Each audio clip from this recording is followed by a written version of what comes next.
हाँ भाई शांत हो जाओ।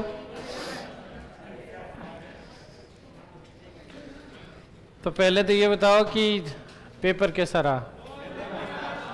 जोरदार। तो मैंने जाते जाते B3 वालों को तो कहा था, मैंने कहा वरामीर पढ़ा देता हूँ, है ना? पता नहीं क्यों B2 वाले थे क्या? हाँ, तो मैंने कहा पता नहीं क्यों मेरे मन में आ रहा है कि वरामीर से प्रश्न आएगा, और तुम्हारा प्रश्न आ गया। तो पेपर लाया, सारे प्रश्न लिख के लाए? पेपर दे मेरे को पूरा।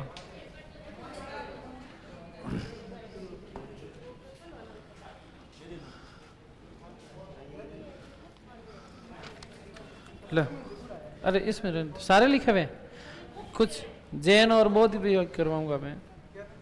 पेपर पेन दे दो रे, पेन दे दे बेटा। तो बाकी के स्टूडेंट कहाँ गए?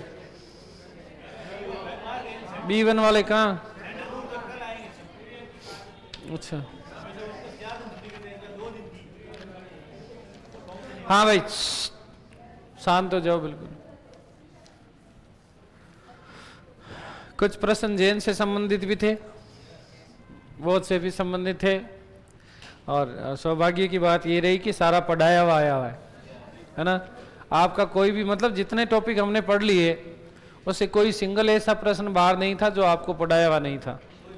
थोड़ा सा यदि किसी ने बुद्धि का प्रयोग किया है तो थोड़ी सी लैंग्वेज क्लिष्ट थी कुछ प्रश्नों की, तो लगी नहीं। वो तुमने इसलिए नहीं लगी क्योंकि आप लोगों ने पढ़ रखा था। ठीक है, आवाज नहीं आनी चाहिए बिल्कुल। जैन धर्म, थोड़ी आवाज बढ़ा बेटा। अच्छा रिचपाल जी बोले आगे आओ तुम, कालजे करने बैठ, जगीरा के दरबार में हार्दिक स्वागत है। थोड़ी आवाज बढ़ा दे तो। हाँ,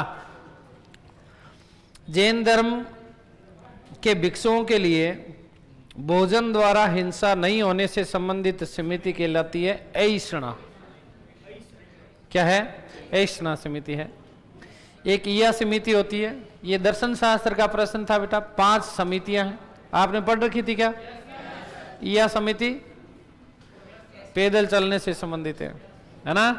कि जैन भिक्षुक को 5 फीट आगे तक की नजर रखनी चाहिए ताकि कोई जीव की हत्या नहीं हो पैरों में आकर के। ठीक है, ये मैंने पढ़ा रखा है। याज्ञवल्क्य और गार्गी का संवाद बृहदारण्यक उपनिषद आपको पढ़ाया हुआ था, ये वो भी है। उस अंग्रेज का नाम बताइए जिसने 1857 के विद्रोह को राष्ट्रीय विद्रोह कहा था। तो ध्यान रखना, अभी थोड़ी देर पढ़ाऊंगा मैं, थोड़ी देर बाद में। बेंजामिन डिजरली इसका आंसर होगा बेटा। क्या होगा? आज गोरे लग रहे हो, मैं तो हमेशा ही गोरा ही था, आज कैमरा थोड़ा चश्मा साफ करे। रामानंद की उन महिला शिष्यों के नाम बताने, तो 2 महिला शिष्याएं थी, पद्मावती और सुरसुरी, या उन्हीं को सहजाबाई के नाम से जाना जाता है, ध्यान रखना। पहले संत थे जिन्होंने महिला शिष्याएं रखी, मतलब चेलियां रखी। कौन है? रामानंद जी। ये आपको पढ़ाया हुआ बेटा। सर विलियम जोन्स ने चंद्रगुप्त मौर्य का समीकरण किसके साथ में किया था? सेंड्रोकोटस। एक बिल्कुल स्पष्ट लाइन लिखवाई थी कि सेंड्रोकोटस, एंडोकोटस और सेंड्रोकोप्टस, इन समस्त नामों का समीकरण 1793 में विलियम जोन्स ने चंद्रगुप्त मौर्य के साथ किया, लिखाया था। एज इट इज वही आपका प्रश्न छपा हुआ है। कांग्रेस द्वारा अगस्त 1942 के किस अधिवेशन में भारत छोड़ो आंदोलन का प्रस्ताव रखा? ये प्रश्न थोड़ा सा गड़बड़ है, क्योंकि ये कांग्रेस का अधिवेशन नहीं है, ये कांग्रेस कार्यकारिणी की बैठक है। आगे जब आधुनिक भारत और कांग्रेस के अधिवेशन अभी पढ़ाऊंगा तब मैं आप लोगों को बात बताऊंगा कि दिसंबर 1946 रामगढ़ अधिवेशन, जिसके अध्यक्ष थे मौलाना अबुल कलाम आजाद, उसके बाद लगातार 6 वर्ष तक कांग्रेस का कोई अधिवेशन नहीं रहा। तो कांग्रेस के सबसे ज्यादा लंबे समय तक अध्यक्ष रहे मौलाना अबुल कलाम आजाद, जो कि दिसंबर 1940 से जुलाई 1946 तक अध्यक्ष बने रहे। जुलाई से दिसंबर तक अध्यक्ष रहे पंडित जवाहरलाल नेहरू, और उसके बाद में ध्यान रखना 1947 का मेरठ अधिवेशन हुआ आचार्य JB कृपलानी। ठीक है, तो ये इस तरीके से कहानी थी। उस दौरान जो ये 6 वर्ष का जो अधिवेशन अंतराल है, इस दौरान कांग्रेस कार्यकारिणियों की बैठक हुआ करती थी, और इन समस्त बैठकों की अध्यक्षता मौलाना अबुल कलाम आजाद के द्वारा की गई। भारत छोड़ो आंदोलन से संबंधित 2 बैठकें हुई थी। पहली हुई थी 14 जुलाई 1942 को वर्धा महाराष्ट्र में, और दूसरी हुई थी 7 और 8 अगस्त को बंबई के ग्वालियर टैंक मैदान में। तो इसका आंसर बंबई होएगा। क्या होएगा? बंबई होएगा। अगला प्रश्न, मनसब शब्द की उत्पत्ति किस भाषा से हुई है? एक बेच को आपको मैंने पढ़ा रखा है, अरबी भाषा का शब्द है मनसब, जिसका शाब्दिक अर्थ पद या सोपान, और उस पद या सोपान को धारण करने वाला अधिकारी मनसबदार कहलाता था। क्या कहलाता था? अच्छा, दोनों को ही पढ़ा रखा है, सबको पढ़ा रखा है ये तो मैंने, है ना। ये जाते जाते जो मैं पढ़ा गया था B2 या B3 कौन सा बेस था मुझे नहीं पता, वरामीर वाला प्रश्न। गुप्तकालीन पुस्तक रोमक सिद्धांत किससे संबंधित है? खगोल शास्त्र से संबंधित है।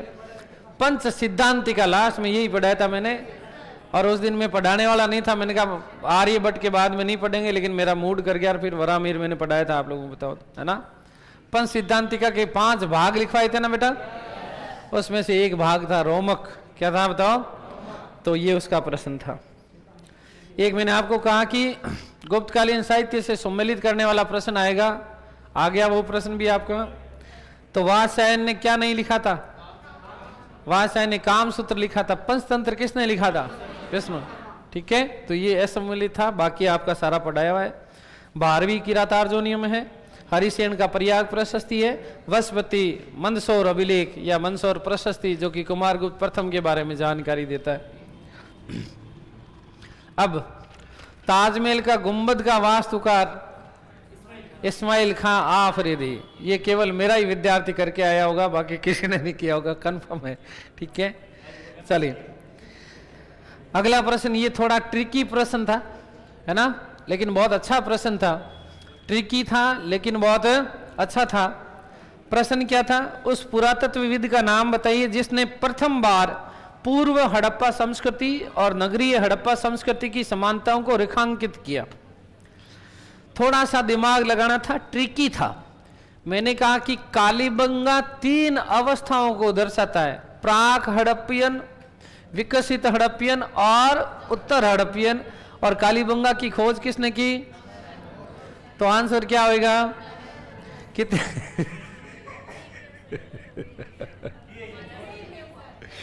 कितने लोगों ने इस प्रश्न को सही किया ये बताओ? शाबाश। क्योंकि थोड़ा ट्रिकी था, शब्दों में उलझ गए आप, है ना। थोड़ा सा पूर्व हड़प्पा को समझ लेते और नगरीय हड़प्पा को समझ लेते तो शायद इसका आंसर आप लोग कर पाते, लेकिन इसको नहीं समझ पाए होंगे आपको, इसलिए मैंने कहा कि थोड़ा ट्रिकी था। बाकी बहुत अच्छा प्रश्न था। ठीक है, तो ये भी एक तरीके से पढ़ाया हुआ ही है। निम्न में से कौन बंगाल के क्रांतिकारी संस्था अनुशीलन समिति से संबंधित सदस्य थे? तो 2 ही होंगे बेटा, ऊपर वाले बारिंदर कुमार घोष, भूपेंद्र दत्त।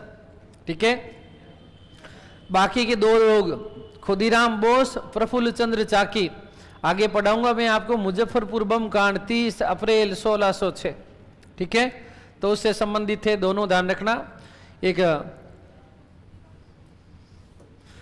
मुजफ्फरपुर बम कांड, ध्यान रखना, मुजफ्फरपुर का एक न्यायाधीश था, है ना, तो उसकी हत्या से संबंधित था। दोनों को, इन दोनों ने, ध्यान रखना, क्रांतिकारियों ने मार दिया था उसको, किंग्सफोर्ड को। किंग्सफोर्ड नाम था उसका। ठीक है, शिवाजी के प्रशासन में लेखाकार को पुकारा जाता था, ये पढ़ाया हुआ है मेरा प्रश्न है। ठीक है, हाँ, पीडीएफ में था कि नहीं था ये? हाँ, तो फिर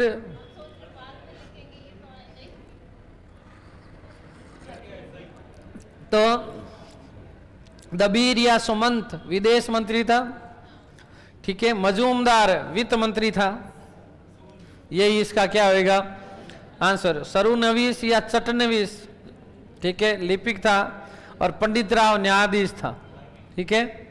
ये था तुम्हारे उस पैनल में, तुम पढ़ के नहीं गए, मैंने कहा था ये पढ़ लेना, अष्टप्रधान, है ना। और मैंने ये भी कहा था, मैंने कहा सेकेंड ईयर शिक्षा संस्कृत विभाग में मैंने कहा इसका प्रश्न आता है।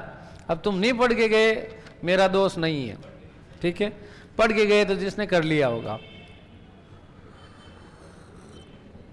अगला प्रश्न उलझाने वाला था। लैंग्वेज में प्रश्न था कि कनिष्क की सिरोविहीन खड़ी मूर्ति, ध्यान रखना आप लोगों ने इसमें आंसर गांधार किया होगा। किया क्या? वो पूछा कि मूर्ति कहां से प्राप्त हुई है, शैली नहीं पूछी है। ये मूर्ति मथुरा से प्राप्त है, शैली गांधार है, ठीक है।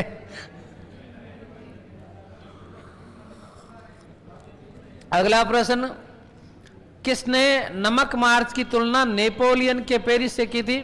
सुभाष चंद्र बोस। सुभाष चंद्र बोस अभी आधुनिक हुआ ही नहीं था ना बेटा। तो सुभाष चंद्र बोस ने कहा कि गांधी जी का दांडी मार्च नेपोलियन की पेरिस से एल्बा तक की गई यात्रा के समान था, ठीक है।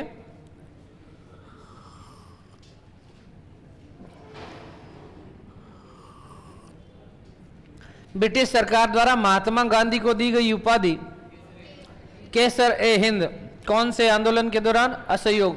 कितनी उपाधियां त्यागी? 3, जुलू, बोवर और केसर ए हिंद, तीनों उपाधियां ध्यान रखना असहयोग आंदोलन के दौरान लौटाएंगे, अपन पढ़ेंगे। आवाज गूंज रही है, देखना क्या है मामला। तो यही प्रश्न थे आपके, है? क्या बात? हाँ है, दिक्कत है? नहीं दिक्कत आई क्या कुछ?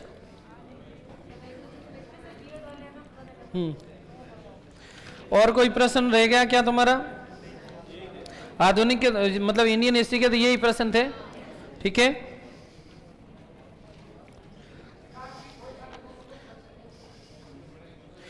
एक यार वो आज मेरे को किसी स्टूडेंट ने अभी भेजा था, 3 कठिया पद्धति का कोई प्रश्न आया था क्या?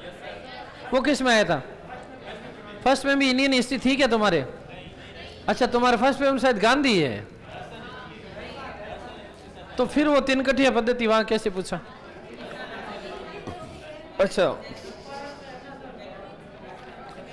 अच्छा किसान आंदोलन है तुम्हारे,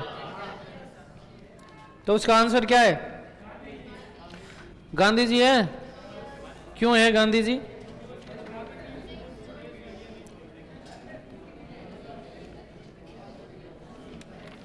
गांधी जी क्यों था उसका आंसर? है रे। तो आगे जब चंपारण पढ़ाऊंगा, आवाज नहीं,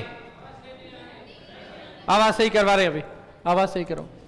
आगे जब चंपारण पढ़ाऊंगा तब बताऊंगा। ब्रिटिश सरकार ने फ्रैंक सोय की अध्यक्षता में एक जांच आयोग का गठन किया, गांधी जी उसके सदस्य थे, ठीक है।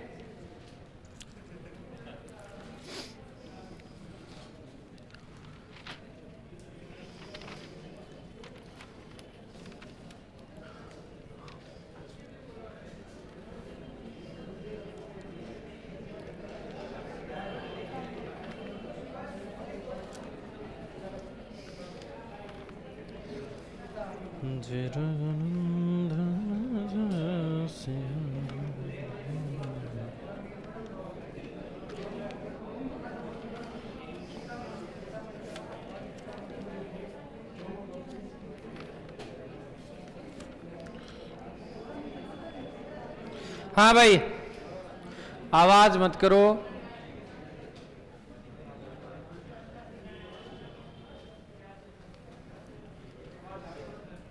आवाज सही करवा रहे बेटा।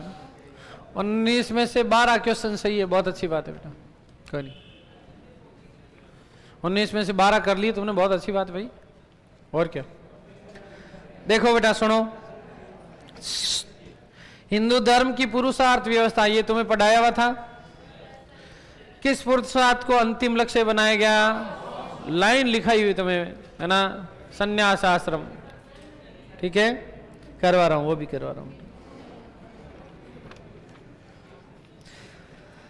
ये भी पढ़ाया तुम्हें। प्राचीन समय में परिवार में संतानोत्पत्ति के उद्देश्य से स्त्री को अपने पति के अतिरिक्त किसी अन्य पुरुष के साथ यौन संबंध स्थापित करने की अनुमति को क्या कहा जाता था? नियोग। समझा रखा ना? वैदिक काल में सामाजिक जीवन में स्त्रियों की स्थिति में लिखवाया हुआ तुम्हें कि ऋग्वेदिक महिलाओं को नियोग की अनुमति थी। ठीक है। पहला गोसा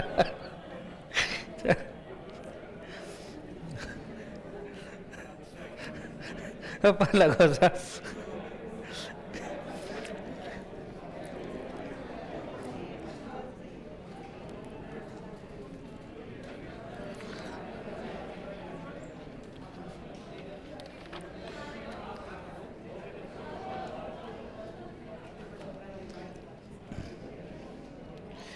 जैन दर्शन के अनुसार, प्रश्न सुनिए, जैन दर्शन के अनुसार मिथ्योपदेश किस गुण व्रत का उल्लंघन है?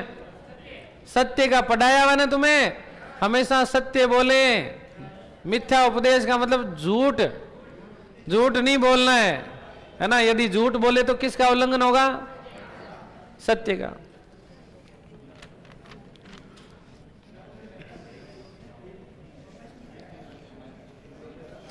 सम्यक व्यायाम, छठा अष्टांगिक मार्ग। ठीक है, तो इसका आंसर होगा शुभ की उत्पत्ति और अशुभ के निरोध हेतु प्रयत्न करना होता है। शुभ की उत्पत्ति और अशुभ के निरोध हेतु। अगला तुम्हें पढ़ाया हुआ है नासदीय सूक्त, जहां मैंने एक लाइन लिखवाई थी आपको कि इसके अनुसार संसार की उत्पत्ति एक ही तत्व से हुई है। लिखवाया ना, एकत्ववाद का सिद्धांत पढ़ाया हुआ बेटा मेरा तुम्हें। ठीक है, कौन सा वेदांग नहीं है? ये भी 6 वेदांग तुम्हें पढ़ाए हुए हैं। गणित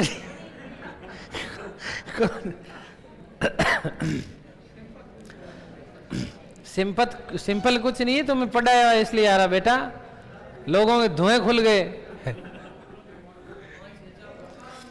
वेदों के बारे में निम्न में से कौन सा कथन असत्य है? ये भी पढ़ाया हुआ तुम्हें। ऋग्वेद सबसे प्राचीन है कि नहीं है? वेदों में केवल अलौकिक विषयों का ज्ञान भरा है क्या? नहीं है, तीनों लोकों के हैं, लौकिक, पारलौकिक, अलौकिक सब है। तो ये गलत था। यजुर्वेद में कर्मकांडी संबंधी, मतलब यज्ञ हवन अनुष्ठान कर्मकांड है, एक लाइन लिखवाई थी तुम्हें। और वेद पुरुष है, ये सबसे पहले यही लिखवाया कि वेद किसी भी पुरुष विशेष की रचना नहीं है। ठीक है, तो ये पढ़ाया हुआ था तुम्हारा ये भी।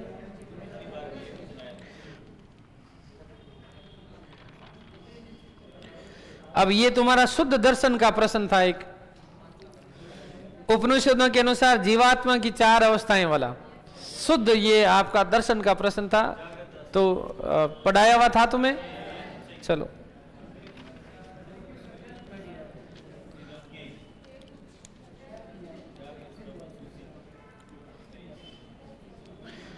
तुरीय अवस्था लास्ट में होगी।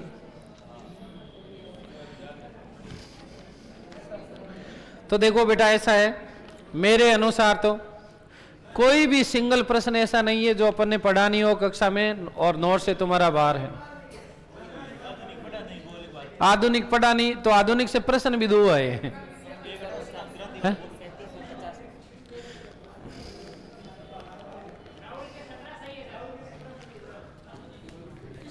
17 सही है, गजब यार, ताली बजाओ भाई इसके लिए, बहुत बढ़िया।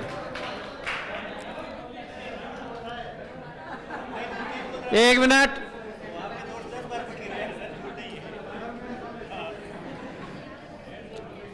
बेटा हर्ष, एक मिनट शांत रहिए। गुरुजी मैं बहुत कंफ्यूज हूं, दोनों पेपर जीके और एसएस को एक साथ लेकर चलो, बिल्कुल एक साथ लेकर के चलना चाहिए, है ना, इसमें कंफ्यूजन वाली बात ही नहीं है।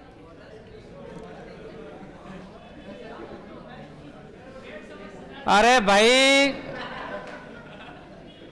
प्रयाग प्रशस्ति अशोक के प्रयाग कौशाम्बी स्तंभलेख पर उत्कीर्ण है, तो गुप्तों के बारे में कैसे बता रहे हैं? मौर्य तो पहले आए थे, बाद में गुप्त को समझ नहीं आया, अब भी नहीं आए, समझ दे, ढकनी ले ले, है ना।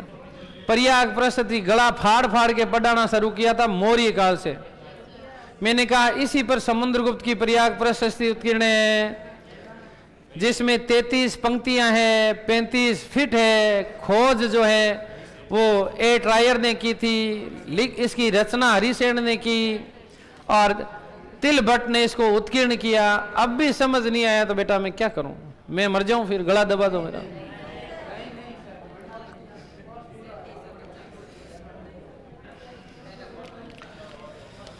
जय रघुनंदन। हाँ जी, देखो मुझे बहुत एग्जैक्ट नहीं पता है, मेरी बुद्धिमत्ता के अनुसार इस प्रश्न को सोल्व करने का प्रयास करूंगा। आपके पहले पेपर में एक प्रश्न आया है कि निम्नलिखित में से किस स्थान पर आमेर के मान सिंह ने मुगल सेनानायक के रूप में काम नहीं किया? ठीक है, उत्तर पश्चिम प्रांत में वो गया था, लास्ट अंतिम समय में वही था। काबुल की धरती पर पैर, आवाज नहीं, काबुल की धरती पर पैर रखने वाला प्रथम हिंदू शासक था मान सिंह।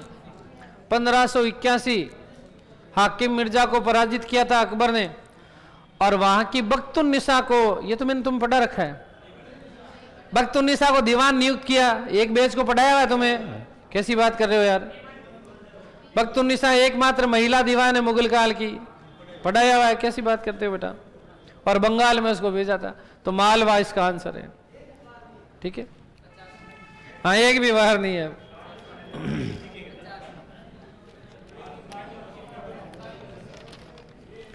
और ये तो आपके देखो सुनो, संस्कृत शिक्षा विभाग का पेपर तो सबसे टफ पेपरों में से एक है आरपीएससी के, ये बात ध्यान रखना। संस्कृत शिक्षा आपका तो इसका 20% पेपर आएगा, आपके आरपीएससी सेकेंड ग्रेड में इसका 20% पेपर ही आएगा, ध्यान रखना बेटा। इतना डिफिकल्ट पेपर आता नहीं है। अब जब तुम इसको सोल्व कर चुके हो,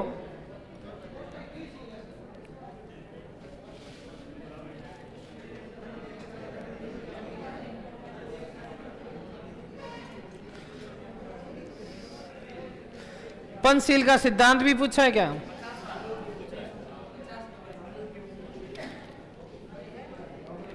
हाँ ये बता दिया ना मैंने, अभी तो बताया तुम्हें। सरकार द्वारा 3 कठिया व्यवस्था के जांच के संदर्भ में बनाए गए जांच आयोग में किसको सदस्य बनाया था? गांधी जी। फ्रैंक सोई की अध्यक्षता में एक 3 कठिया जांच आयोग की अध्यक्षता की गई ब्रिटिश सरकार के द्वारा, गांधी जी उसके सदस्य थे। ठीक है, बाकी देखो राजेंद्र प्रसाद, जेबी कृपलानी, महादेव देसाई, ये सब गांधी जी के साथ में चंपारण में थे। ठीक है, आगे बात समझ के लिए।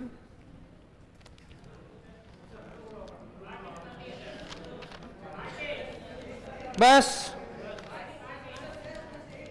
अच्छा पार्टी दू मैं, थाने शर्म आवे को ना आवे रे?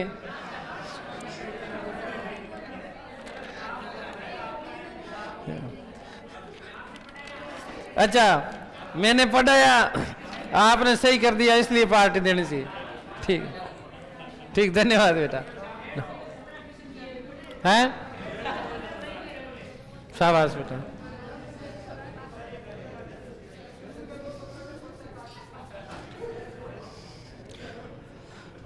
तो अब एक विशेष बात, आवाज नहीं, अब किसी भी तरह की कोई आवाज नहीं आनी चाहिए, मैं बाहर भगा दूंगा।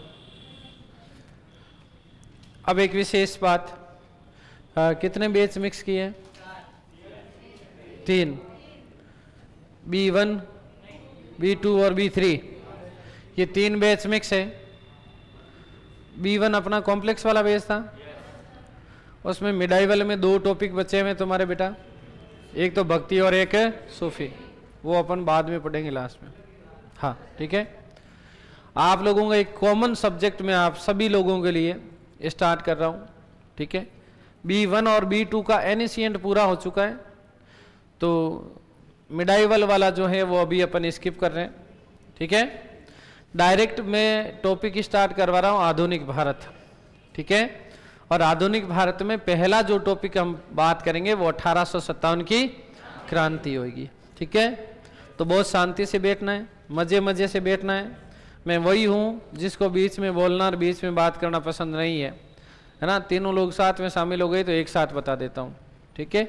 आगे बात समझ के लिए, बीच में कोई जो घोचाबाजी करी, बीच में कोई इधर उधर मोबाइल देखता हुआ पाया गया है ना, तो मैं धक्को देर नहीं, आज मुक्का मार के बाहर निकाल दूंगा मैं, ठीक है।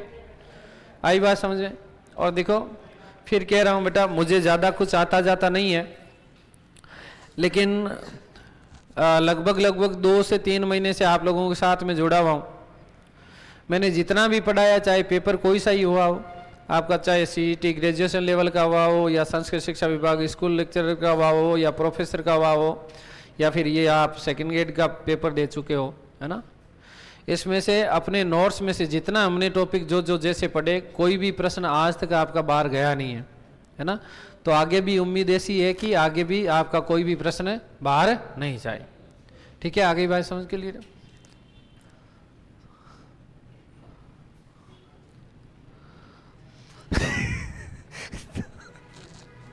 सर, इस हॉल में जो भी मास्टर आते हैं, टीचर आते हैं, वो सबको यही क्यों कहते हैं कि बाहर फेंक दूंगा ये डायलॉग फिक्स क्यों है? ये हमारा प्रेम है बेटा आप लोगों के प्रति, है ना, कि प्रेम को किस प्रकार से जताया जाए, ठीक है। तो अब स्टार्ट करें अपन। अब और किसी का कोई डाउट है? तेरे कुछ डाउट थे, जाने दे।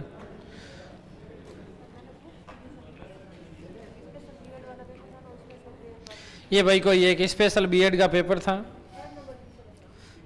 तो इसमें कुछ लेखक और कुछ पुस्तक है, ठीक है। बहुत शांति से रुकिए। एक तरफ कालिदास दे रखा है, एक तरफ विशाख दत्त दे रखा है, एक तरफ विष्णु शर्मा, एक तरफ वात्स्यायन। सारे सम्मिलित कर लोगे क्या? कालिदास का रघुवंशम, विशाख दत्त का है, ये क्या प्रश्न है? कौन सा सम्मिलित नहीं है? अच्छा,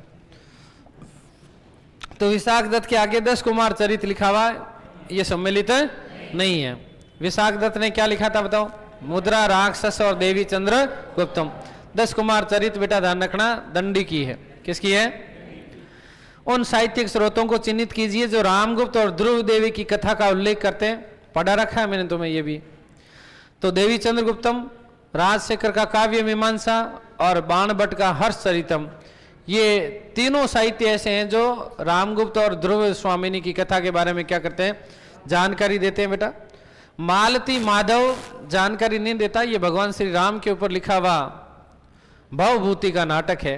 किसका? मालती माधव, उत्तर रामचरित और महावीर चरित, भवभूति के 3 नाटक थे, ठीक है। कश्मीर का उत्पल वंश का शासक था जिसने कन्नौज पर अधिकार किया था, यशोवर्मन, उसका ये दरबारी विद्वान था भवभूति, जिसने मालती माधव, उत्तर रामचरित और महावीर चरित नामक 3 नाटकों की क्या की थी? रचना की थी। वरामीर की बृहत संहिता की रचना कौन सी शताब्दी में हुई थी? 5वीं शताब्दी, 6ठी शताब्दी, 3री शताब्दी या प्रथम शताब्दी? तो 5वीं शताब्दी, क्योंकि वरामीर चंद्रगुप्त द्वितीय के दरबारी विद्वान थे। निम्न में से किसने देवी चंद्रगुप्तम नाटक की रचना की थी? विशाख दत्त की, ठीक है। कौन सी जातक कथा दृश्य सांची स्तूप के तोरण द्वार पर उत्कीर्ण नहीं है? मैंने करवा रखा है बेटा, महाजनक जातक। निम्नलिखित कथनों का अध्ययन कीजिए और नीचे दिए गए विकल्पों में से सही चुनिए। बहुत अच्छा प्रश्न है ये, वास्तुकला का प्रश्न है, ठीक है। कुछ गुप्त शासक भगवान शिव के उपासक थे, बिल्कुल सही बात है। मंदिरों में मूर्ति पूजा गुप्त काल में हिंदू धर्म की सामान्य विशेषता बन गई थी, बिल्कुल सही स्टेटमेंट है। गुप्त राजाओं ने विभिन्न धार्मिक संप्रदायों के प्रति सहिष्णुता की नीति का पालन किया, मैंने पढ़ा दिया तुम्हें, ठीक है। तो तीनों स्टेटमेंट क्या बेटा? सही है। आंसर क्या होगा? सभी सत्य हैं, ठीक है। प्रयाग प्रशस्ति का कौन सा श्लोक समुद्रगुप्त के नागों के विरुद्ध लड़े गए युद्ध का जानकारी देता है? 7वां, ठीक है। प्रयाग प्रशस्ति की रचना और कौन है? सुखदेव मैया। कौन था बताओ? अरे से ठीक है। और प्रयाग प्रशस्ति में समुद्रगुप्त के कितने पर्यंत सीमावर्ती राज्यों की संख्या मिलती है? 5 बता दिए थे मैंने, ठीक है। तो सारे आए हुए प्रश्न, सारे तुम्हें पढ़ाए हुए। जय हो देवी, प्रणाम माँ। माते माते अब आप आशीर्वाद दें कि मैं आगे का टॉपिक प्रारंभ कर सकूं, ठीक है। तो सिलेबस है किसी के पास में? लाओ। आधुनिक पे हमने कोई डिस्कशन नहीं किया था सिलेबस पे, ठीक है।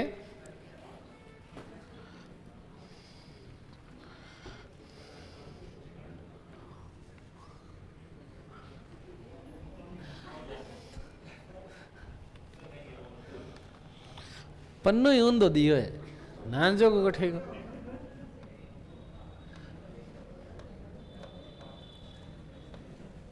आधुनिक भारत, कोई टाइम खराब नहीं करेंगे, सीधे सीधे टॉपिक की बात करेंगे।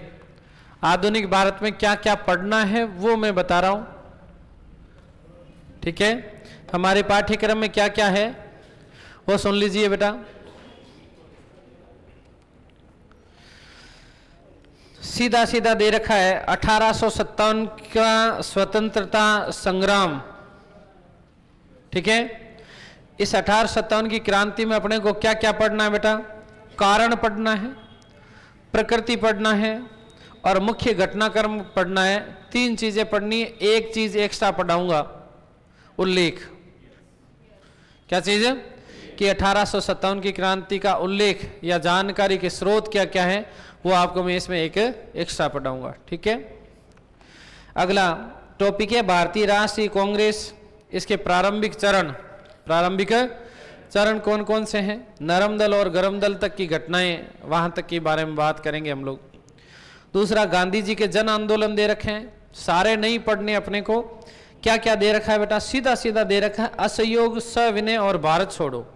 3 दे रखे हैं कि गांधी जी के 3 ही पढ़ने हैं। कौन कौन से? असहयोग, सविनय और भारत छोड़ो, ये 3 पढ़ने हैं। लेकिन मैं आपको थोड़ी चीजें कुछ एक्स्ट्रा बताऊंगा। कौन कौन सी? चंपारण पढ़ाऊंगा, खेड़ा पढ़ाऊंगा, अहमदाबाद पढ़ाऊंगा, रोलेट सत्याग्रह पढ़ाऊंगा, खिलाफत पढ़ाऊंगा। ये 5 तुम्हें एक्स्ट्रा पढ़ाऊंगा फ्री में, ठीक है। आगे बात समझ में? चलिए, तो आगे है 20वीं शताब्दी में क्रांतिकारी आंदोलन। क्या है बता? प्रथम चरण 1905 से लेकर के 1914। इसके दौरान क्या क्या चीजें पढ़ेंगे सीधे सीधे सुन लो, ध्यान रखना। इसमें एक तो स्टार्ट होएगा बेटा 1899 से स्टार्ट करूंगा इसको मैं, है ना। सीधे 1905 पर ले जाके नहीं पटकेंगे इसको। 1899 मित्र मेला संघ, 1904 वही स्थापित हो जाएगा अभिनव भारत सोसाइटी के रूप में। और उसी में कुछ नासिक षड्यंत्र केस 1909।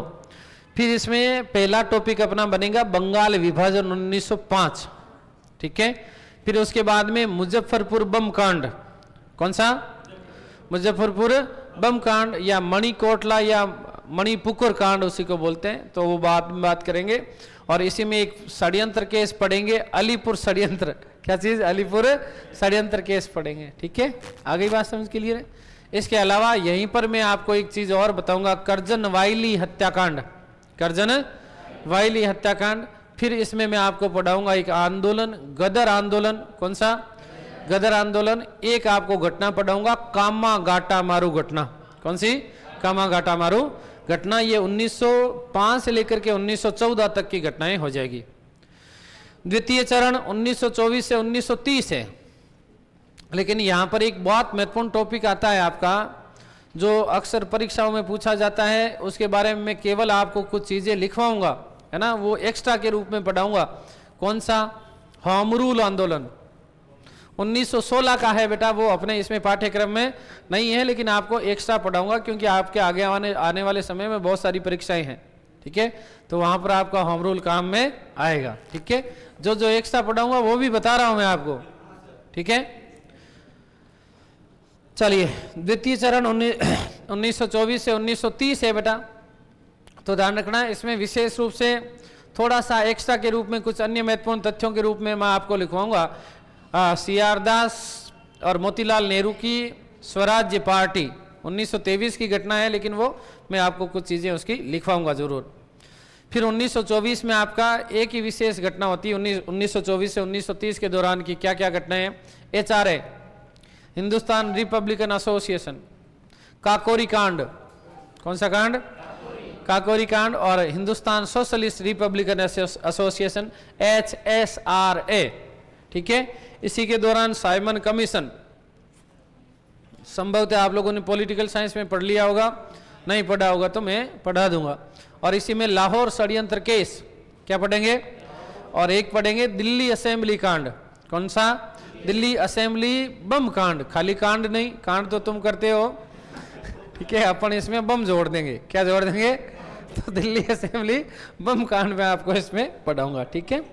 और फिर लास्ट में अपना अंतिम टॉपिक रहेगा सुभाष चंद्र बोस।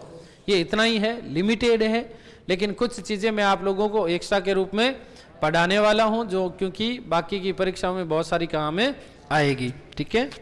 तो ये काम अपन करने वाले हैं, ठीक है। क्लियर हुई बात? चलिए बेटा जी, तो टॉपिक स्टार्ट करें। 1857 क्रांति, तो किसी को कुछ लिखना नहीं है?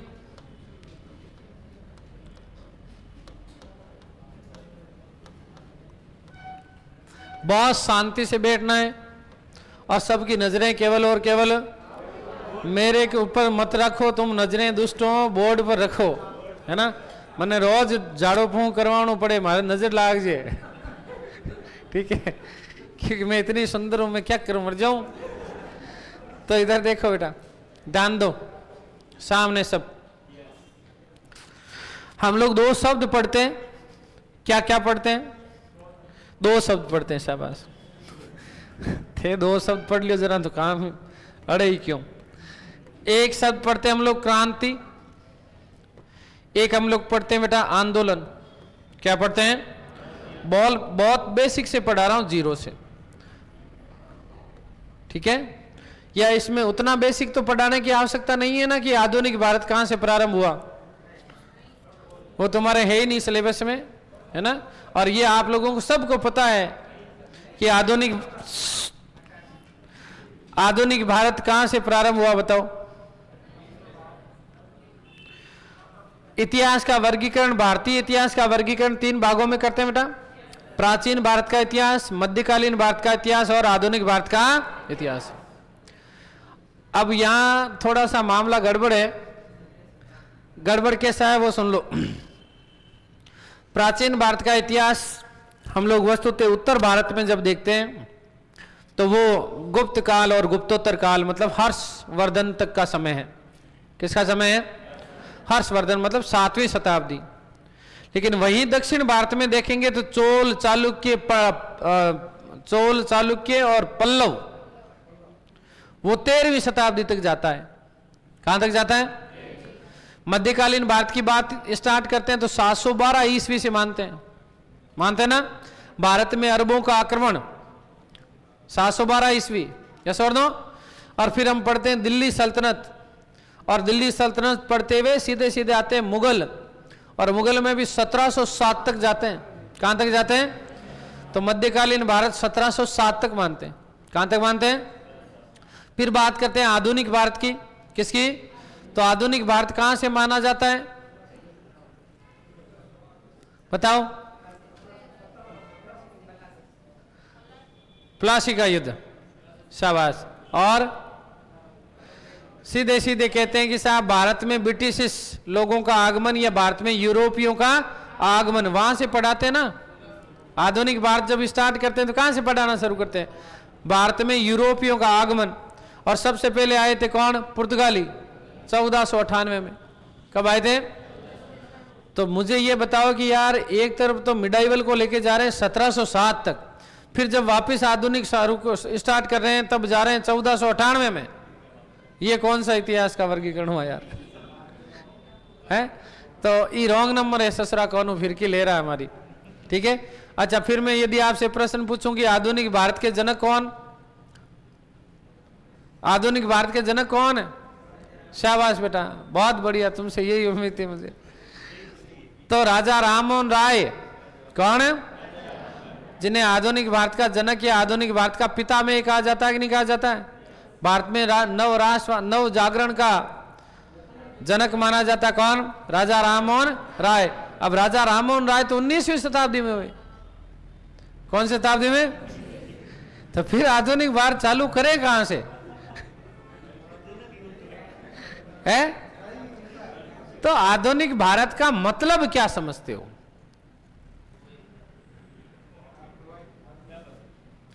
आधुनिक भारत का आशय क्या है, मतलब क्या है इस आधुनिक भारत का? ये तो जो विंसेंट स्मिथ जो वर्गीकरण कर गया, ये तो बिल्कुल ही गड़बड़ हो गया। क्या हो गया? मैं वर्गीकरण ठीक मानता हूं, एक व्यक्ति जिनका नाम जेम्स मिल, क्या बेटा, जिन्होंने प्राचीन भारत को हिंदू काल कहकर के संबोधित किया। उसने कोई तिथियां नहीं दी। प्राचीन भारत को उसने क्या कहा बेटा? हिंदू काल। मध्यकालीन भारत को उसने मुस्लिम काल कहा, और ध्यान रखना आधुनिक भारत को उसने ब्रिटिश काल कहकर के संबोधित किया। तो बिना किसी तिथियों में उलझाए उसने सीधा सीधा वर्गीकरण किया। ये मुझे ज्यादा कुछ ठीक लगता है। संतोष भाई आपका अभिनंदन, स्वागत। ठीक है, क्लियर बात? लेकिन मैं बात करूं कि साहब आधुनिकता क्या, आधुनिक भारत का आशय क्या है? क्या आधुनिक वस्त्र पहन लेना है? फटी जींस? नहीं तो क्या? शाबाश, बहुत बढ़िया, शाबाश। विचारों में आधुनिकता, जहां प्राचीन पुरानी जंजीरों को तोड़ने का प्रयास किया। अब प्राचीन जंजीरें कैसी है? जहां रूढ़ियों के नाम पर अमानवीयता की हदें पार हो जाती थी। रूढ़ियां भी कैसी? विशेष रूप से स्त्री के संदर्भ में, महिलाओं के संदर्भ में बात करें तो यदि किसी महिला के पति की मृत्यु हो जाती तो उस महिला को उसके पति के साथ जबरन सती कर दिया जाता था। अब यार मान लो कि किसी महिला के पति की मृत्यु सर्पदंश से हो गई है, कोई जहरीला विषाक्त पदार्थ खाने से हो गई है, जहर खाने से हो गई है, या उसने खुद ने सुसाइड कर लिया हो, या कहीं गाड़ी में जाकर के बछेड़ा खाने से हो गई है, तो उसमें उस महिला का क्या दोष था? उस महिला का कोई दोष था क्या? लेकिन फिर भी उस महिला को उसके साथ में क्या कर दिया जाता था? सती। कहते हैं कि पति की मृत्यु के बाद उस महिला को धतूरा पिला दिया जाता था। धतूरा समझते हो? हाँ, महादेव जी की दवाई। तो वो मानसिक संतुलन खो बैठती थी। उस धतूरे के नशे में वो कभी हंसती थी, कभी रोती थी, कभी नृत्य करती थी, कभी बैठ जाती थी। और कतिपय रूप से तात्कालिक ब्राह्मण वर्ण, पंडित वर्ग, वो ये कहता था कि साहब इसमें तो सती माता आ गई है।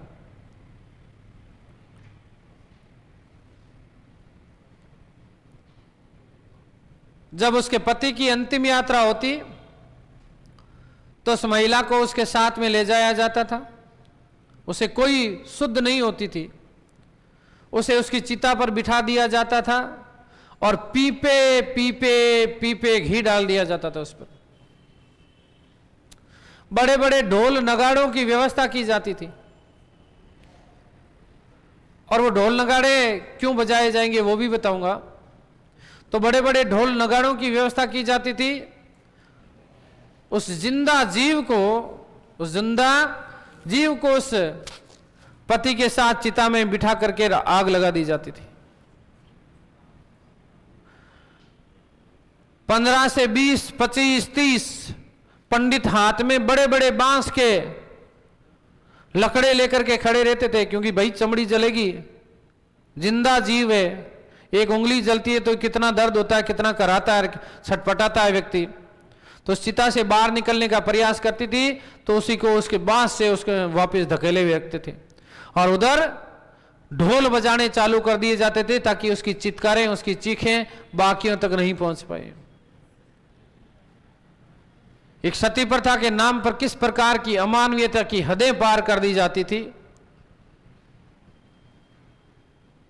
इन अमानवीय हदों से बाहर निकलना आधुनिकता थी। और यह प्रयास करने वाला पहला व्यक्ति राजा राममोहन राय, जिन्होंने अपने बड़े भाई जगमोहन की मृत्यु के बाद में इस दंश को झेला।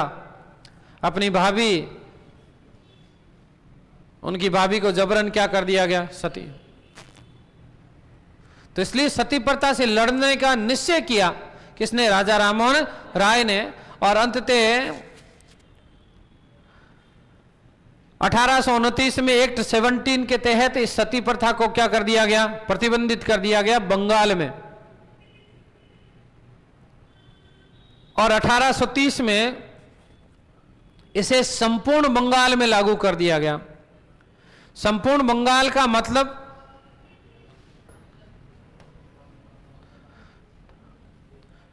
यहां ये 3 प्रेसिडेंसियां हैं, कलकत्ता, मद्रास, बंबई। ये 3 प्रेसिडेंसियां मिलकर के संपूर्ण बंगाल कहलाता था। मैं अभी कुछ नहीं बता रहा हूं, पृष्ठभूमि तैयार कर रहा हूं 1857 की क्रांति की, ठीक है। तो संपूर्ण बंगाल में सती प्रथा को निषेध घोषित किया गया 1830 में। बंगाल में सती प्रथा को निषेध घोषित किया गया 1829 में। मेरे साथ एक लाइन बोलिएगा कि एक्ट 17 के द्वारा सती प्रथा को खतरा हुआ। अब ये पूछा जाता है एक्ट 17 कैसे लिखेंगे, तो ये ध्यान रखना, ऐसे आता है 10, 5, 15 और 2, 17 रोमन अंक है। आई बात समझ क्लियर है बेटा? तो ध्यान रखना, सती प्रथा निषेध की, यह आधुनिकता का प्रारंभ था। पत्रकारिता के अग्रदूत कहलाते हैं कौन, राजा राममोहन राय, जिन्होंने अपनी पत्रिकाओं के माध्यम से अपने विचारों को भारतीय जनमानस तक पहुंचाने का कार्य किया। 1814 में आठवीं सभा की स्थापना की, संवाद कौमुदी नामक एक पत्रिका निकाली, तुहफात उल मुवाहिदीन नामक एक पत्रिका निकाली। तो ध्यान रखना, इनके माध्यम से एकेश्वरवादियों को उपहार, कई बार ये प्रश्न आता है, एकेश्वरवादियों को उपहार, जो कर्मकांडी व्यवस्था जो थी, नारियों का जिस प्रकार से अपमान किया जाता था, उस अपमान को बचाने का पहला कार्य करने के लिए आ रहे हैं कौन, राजा राममोहन राय।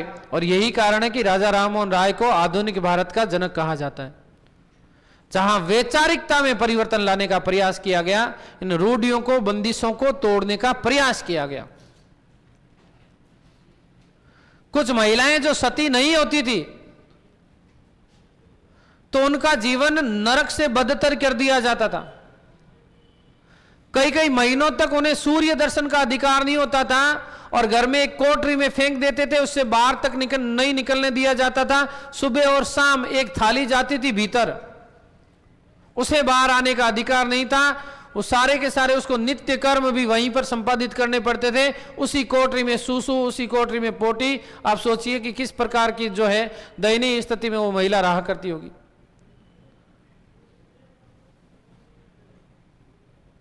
एक निर्धारित समय पूर्ण करने के बाद उसको बाहर निकलने का अधिकार होता था, और उसमें भी कंडीशन अप्लाइड थी कि सुबह के समय, सूर्योदय के समय वो बाहर नहीं जा सकती। सूर्य चढ़ जाए, दिन चढ़ जाए, तब तुम दोपहर के समय बाहर जा सकती हो, क्योंकि विधवा का मुख देखना अपशकुन होता था। ये कैसा समाज था जहां नारियों का सम्मान नहीं है।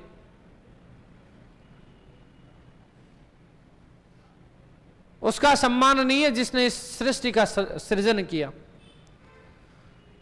तो इसके लिए विधवा पुनर्विवाह अधिनियम पारित करवाया ईश्वर चंद्र विद्यासागर 1856, 1856। जिस प्रकार से बंगाल में सती प्रथा का निषेध किया गया, तो तात्कालिक रूढ़िवादी वर्ग ने सती प्रथा का विरोध किया कि यह हमारी सामाजिक नीतियों का हनन है, यह हमारी सामाजिकता को नष्ट करने का प्रयास किया जा रहा है। आप सोचिए, सती प्रथा निषेध अच्छा काम था या बुरा काम था? एक रूढ़ी के नाम पर आप जिंदा जीते जी व्यक्ति को जला रहे हो, उसकी हत्या कर रहे हो।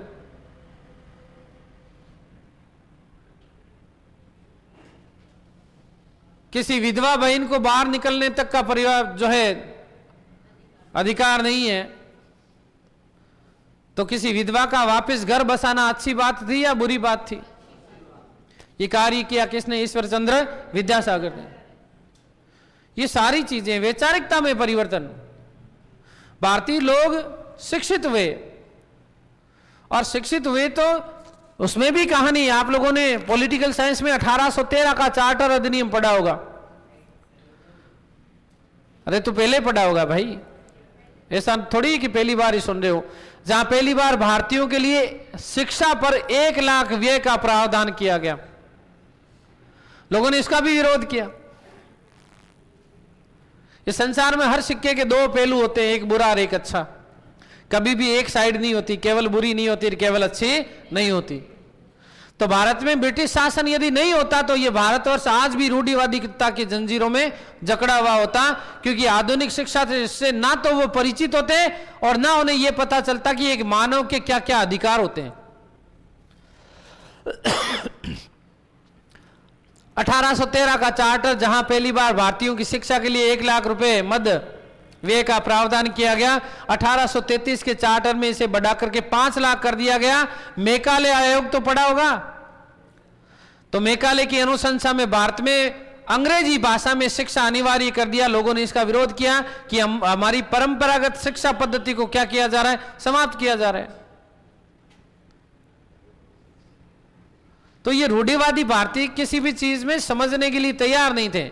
यदि ये आधुनिक शिक्षा नहीं होती, पाश्चात्य शिक्षा नहीं होती, ब्रिटिश शिक्षा नहीं होती, तो बाकी के देशों से खुद का कंपैरिजन करना क्या था? मुश्किल था। और पता ही नहीं होता कि साहब एक मानव के भी कुछ अधिकार होते हैं क्या, एक स्त्री के भी कुछ अधिकार होते हैं क्या, आजादी क्या होती है। शायद इस आजादी के उस महत्व को वो शायद समझ नहीं पाते। मैं नाम नहीं लूंगा, लेकिन आज भी राजस्थान के कई क्षेत्रों में आप लोगों ने एक नृत्य सुना होगा, गौरी नृत्य। गौरी नृत्य कितने दिन चलता है? 40 दिन चलता है। और अंतिम दिन वहां पर क्या होता है? उसमें एक परंपरा कि किसी भी पुरुष ने किसी महिला का हाथ, अविवाहित कन्या का हाथ थाम लिया तो उसके साथ में उसको विवाह करना है।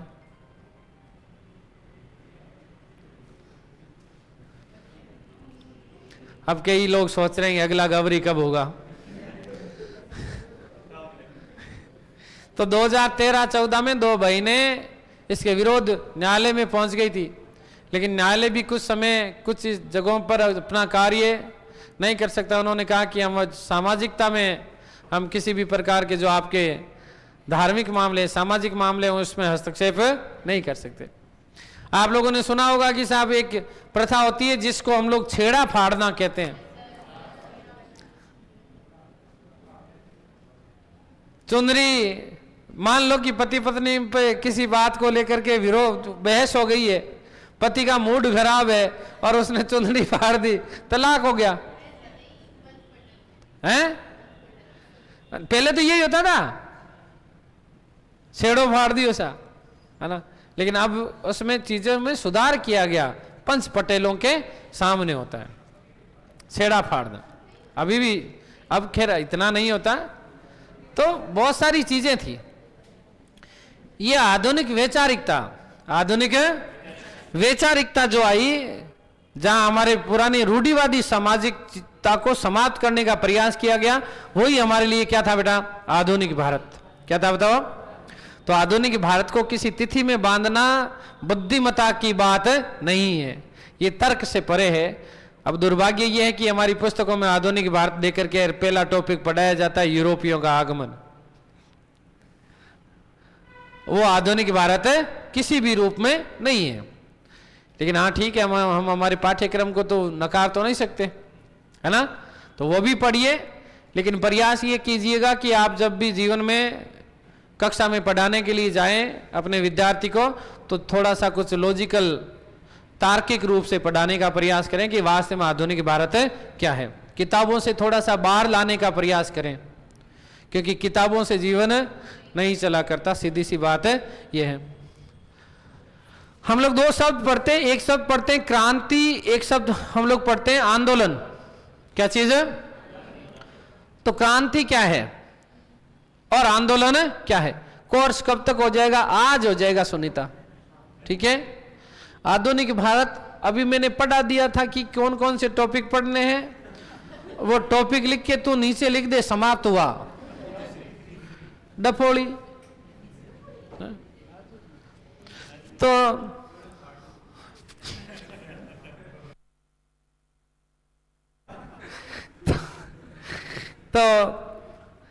देखो दो चीजें बेटा, एक तो क्रांति, क्या चीज, और एक होता है आंदोलन।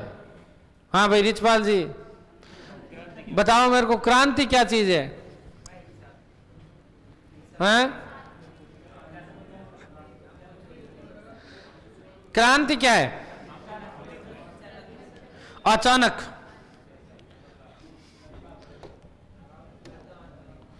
क्रांति तो होती है अचानक। वाह, क्रांति क्या होती है? अचानक। और आंदोलन होले होले,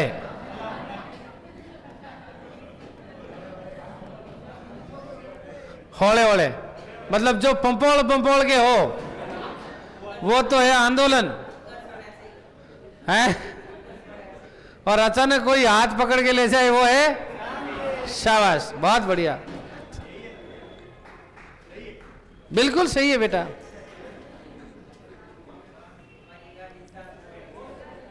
बताओ,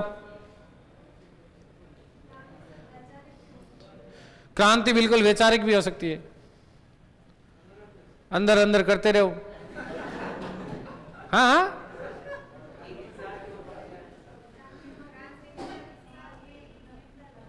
हाँ समाज में नवीनता लाना। हाँ। और आंदोलन कुछ नहीं रे, एक छोटी सी चीज समझो, तुम क्या ना रट्टू तोते बन गए हो। इधर देखिए, भूमि अधिग्रहण बिल आया, कौन सा बिल आया? और किसानों ने इसको बिना सोचे समझे रिजेक्ट कर दिया और लोग सड़कों पर उतर गए। यस और नो? हुआ कि नहीं हुआ? तो अचानक क्रांति क्या होती है बता? अचानक होती, त्वरित होती है। किसी एक विषय को लेकर के अचानक त्वरित रूप से लोगों का जन समूह जब सड़क पर उतर जाए, हिंसा पर उतारू हो जाए, हिंसा पर क्या हो जाए? उतारू हो जाए। अचानक होती है, अल्पकालिक होती है और नेतृत्व विहीन होती है। क्या होती है बेटा? अचानक, अल्पकालिक और नेतृत्व विहीन होती है। क्या चीज बेटा? क्रांति किसी एक विशेष बात को लेकर के। जैसे मैं आपको कहूं कि 1857 की क्रांति का मुख्य कारण क्या? तो मुख्य कारण तो बहुत सारे हैं, लेकिन जिस समय क्रांति हुई उस समय कोई एक कारण क्या था जिसे आप लोग तात्कालिक कारण के रूप में पढ़ते हैं? चर्बी वाले कारतूस। यस और नो? आई बात समझे? तो चर्बी वाले कारतूसों की कहानी ने चिंगारी का कार्य किया। चर्बी वाले कारतूसों की कहानी ने चिंगारी का कार्य किया और उससे जो विस्फोट हुआ उसने ब्रिटिश साम्राज्य की जड़ों को हिला दिया। ये कथन मेरा नहीं है, आरसी मजूमदार का है। किसका बताओ? ये किसने बात कही थी? आरसी मजूमदार ने कहा था। किसने कहा था बताओ? आरसी मजूमदार ने। आ गई बात समझ के लिए रे? तो क्रांति अचानक होती है, त्वरित होती है, अल्पकालिक होती है, नेतृत्व विहीन होती है और इसमें हिंसा हो सकती है। क्या हो सकती है बेटा? हिंसा। लेकिन आंदोलन क्या चीज है? आंदोलन, ध्यान रखना, प्राचीन काल से चली आ रही किसी व्यवस्था को, क्या चीज बताओ? प्राचीन काल से चली आ रही किसी व्यवस्था को समाप्त करने के लिए या प्राचीन काल से चली आ रही किसी व्यवस्था में अमूल चूल परिवर्तन करने के लिए किया गया कार्य क्या कहलाता है बेटा? आंदोलन। जिसका एक सुनियोजित कार्यक्रम होता है आपने गांधी जी के आंदोलन पढ़े होंगे तो उसका कार्यक्रम पढ़ा होगा ना, जिसका कोई एक नेता होता है, क्या होता है, और लंबे समय तक चलता है। क्या करता है बेटा? लंबे समय तक चलता है। वो चीज क्या बताओ? आंदोलन है। क्या है? आंदोलन है। इतनी बात समझ में आई? तो ये 1857 की क्रांति हुई क्यों? कारण क्या है इसका? 1857 की क्रांति क्यों हो रही है? कारण क्या है भाई? अचानक से तो क्रांति हुई नहीं, कोई ना कोई कारण रहा होगा। यस और नो? हम भारतीय लोग बहुत सीधे होते हैं, बहुत भोले होते हैं, और तभी किसी ने कहा कि इंडियंस आर इमोशनल फूल्स। भारतीय लोग भावनात्मक रूप से क्या होते हैं? मूर्ख। कोई भी आता है, लंबे लंबे भाषण देता है, मोटी मोटी बातें करता है, और हम उसके माया जाल में उलझ जाते हैं। यस और नो?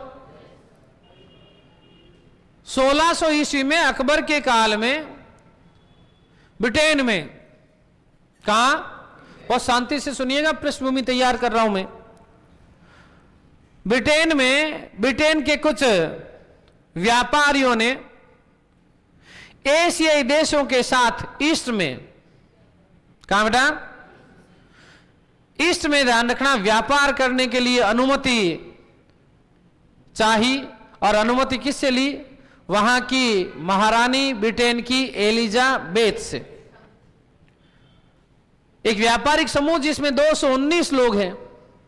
कितने लोग हैं? उन 219 में एक वहां की महारानी भी शामिल है। मतलब कौन? एलिजाबेथ भी। व्यापार करने के लिए आए, धीरे धीरे धीरे धीरे अपने पैर पर सारे। हम लोगों ने मुगल काल जब पढ़ा तब मैंने कैप्टन हॉकिंस की बात की थी। यस और नो? मैंने एक तो मनसबदारी व्यवस्था में आपको बताया कि जहांगीर ने हॉकिंस को 400 का मनसब प्रदान किया। एक जब मैंने मीर बख्शी जब आप लोगों को पढ़ाया तब मैंने आपको यह भी कहा कि साहब हॉकिंस ने मीर बख्शी को लेफ्टिनेंट कहकर के संबोधित किया था। महावेतन अधिकारी हुआ करता था कौन? मीर बख्शी। बताई थी ना बात? तो ये हॉकिंस, थोड़ी आवाज ठीक कर रहे अनिल, आवाज गूंज रही, बताइए। हॉकिंस 1608 में जहांगीर के काल में आया, जहांगीर से आगरा के दरबार में मिला और व्यापारिक फरमान प्राप्त करने के में वो सफल रहा। कम नहीं करनी, गूंज रही आवाज नहीं रे, थोड़ा बेस कम करके, कम करे तो बस जाओ ही को नहीं आवाज। हेलो हेलो, हाँ हड़बड़ है, हिंदी में शिक्षण वेदी। तो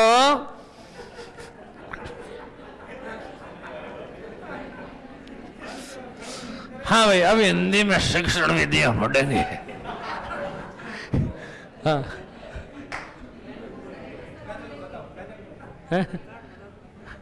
हाँ, तो सुन, मैं कहीं कोई डरू थोड़ी हूँ, डरू तुम्हारा बाप में कौन नहीं। तो इधर देखो भाई, तो कहानी क्या हुई? ये धीरे धीरे जो अंग्रेज यहां व्यापारी के रूप में आए, इन्होंने अपने आप को स्थापित करने का क्या कर लिया? कार्य कर लिया। उत्तर मुगल काल में एक मुगल बादशाह जिसे घृणित कायर कहा जाता है, फर्रुखसियर। कौन बेटा? अब देखो कहानी शुरू हो रही है और इस पृष्ठभूमि में 1857 की क्रांति के कई कारण छुपे हुए होंगे, बहुत शांति से सुनना। तो फर्रुखसियर को कोई असाध्य रोग था, कोई असाध्य। एक शल्य चिकित्सक है अंग्रेज जिसका नाम है हैमिल्टन। क्या नाम है? उस हैमिल्टन ने फर्रुखसियर का इलाज कर दिया। क्या कर दिया? और फर्रुखसियर का इलाज किया तो फर्रुखसियर बहुत खुश हुआ। फर्रुखसियर के हरम में एक महिला थी। फर्रुखसियर के हरम में क्या थी? रिचपाल जी, उस महिला को भी बहुत भयानक रोग था और उस हैमिल्टन ने उस महिला का भी इलाज कर दिया। माए लिपाट ले जा रहे। तो वो महिला भी क्या हो गई बताओ, ठीक हो गई। और इसलिए जो है फर्रुखसियर बड़ा राजी हुआ, बड़ा राजी हुआ, और राजी होकर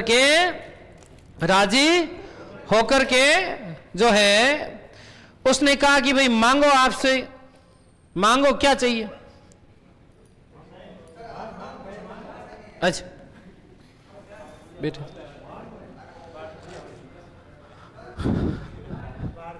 तो अब कहानी क्या है, अंग्रेजों ने कहा यही अवसर है, अंग्रेजों ने कहा जहां रखा था वहीं बैठना है ना बेटा। अंग्रेजों ने क्या कहा, यही अवसर है। और अंग्रेज अवसर क्या ढूंढ रहे हैं, उस समय का तात्कालिक भारत का सबसे संपन्न क्षेत्र था बंगाल। क्या था बेटा, अंग्रेजों ने फर्रुखसियर से बंगाल में मुफ्त व्यापार करने का फरमान प्राप्त कर लिया। कहानी समझना बहुत शांति से, ये कहानी दिमाग में रखनी है। अंग्रेजों से मुफ्त व्यापार करने का क्या प्राप्त कर लिया बेटा, फरमान प्राप्त कर लिया। हाँ बेटा, यार अब आवाज का क्या करूं, आज कैसे खराब हो रही है आवाज, इतने दिन तो सही आती है। किसी ने छेड़छाड़ की है क्या, पीछे वाला माइक ही बंद हो गया।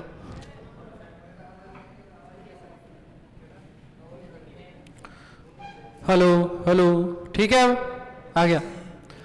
अब सुनो बेटा, तो फर्रुखसियर ने एक दस्तक, क्या चीज बेटा जी, दस्तक जारी किया। दस्तक का मतलब क्या है, फरमान। क्या जारी किया, और ये फरमान क्या है बेटा जी, ये फरमान का मतलब आदेश है, जो कि कहां फरमान, बंगाल में। क्या बताओ, बंगाल में केवल उनको 3000 रुपए देने, कितने हजार, 3000 वार्षिक के बदले कर मुक्त व्यापार करने का अधिकार दे दिया। किसने, फर्रुखसियर ने। किसको दिया बेटा, अंग्रेजों को। तात्कालिक समय का सबसे धनी प्रांत बंगाल था। बंगाल की रेशम विश्व प्रसिद्ध थी। यस और नो, कहते हैं कि साहब एक माचिस की डिबिया में 100 जोड़ी आ जाती थी। कितने, इस प्रकार का रेशम था। कहां का, बंग की मलमल, सुना होगा ना आप लोगों ने। एक इतिहासकार हुए जिनका नाम था ओर्म। क्या नाम था, इतिहासकार ओर्म ने इस फर्रुखसियर के द्वारा प्रदत्त इस फरमान को कंपनी का मैग्ना कार्टा कह करके संबोधित किया, कि ये कंपनी का मैग्ना कार्टा मतलब अधिकार पत्र था। क्या था बताओ। तो बंगाल में घुस गए कौन, अंग्रेज। इन अंग्रेजों ने बंगाल में धीरे धीरे धीरे धीरे धीरे धीरे अपने पैर जमाने प्रारंभ किए। पैर जमाने क्या किए बेटा, प्रारंभ किए। आई बात समझ के लिए।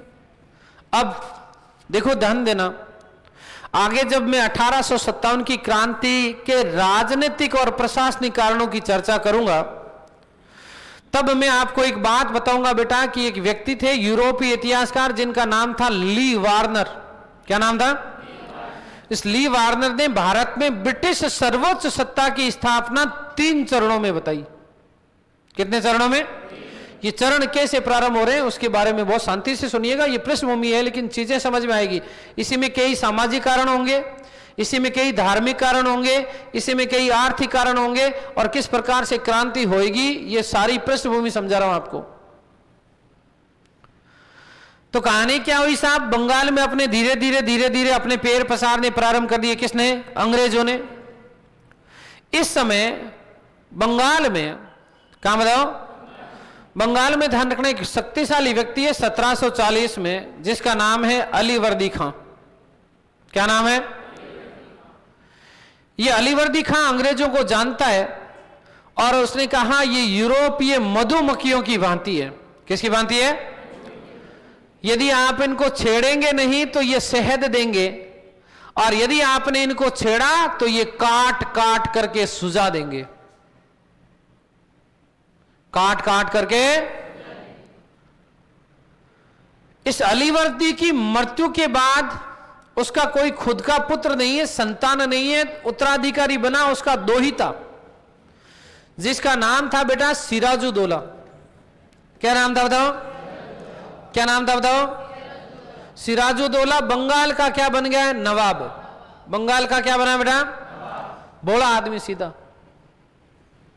कैसा आदमी है? और इस भोले के तो तुम्हें पता है लोग पीछे पड़े हुए रहते हैं। एक इसकी मौसी थी जिसका नाम है घसीटी बेगम। कौन सी बेगम? एक ध्यान रखना, एक व्यक्ति है जिसका नाम है मीर जाफर। बहनों ये क्या बताओ? मीर जाफर, एक घसीटी बेगम। ये दोनों षड्यंत्रकारी लोग हैं और ये अंग्रेजों की ओर मिले। इस समय बंगाल में एक व्यक्ति था जिसका नाम था बेटा रॉबर्ट क्लाइव। क्या नाम था? क्लाइव के साथ क्या कर लिया है? षड्यंत्र कर लिया। और क्लाइव के साथ में ध्यान रखना, ये जो मीर जाफर और घसीटी बेगम,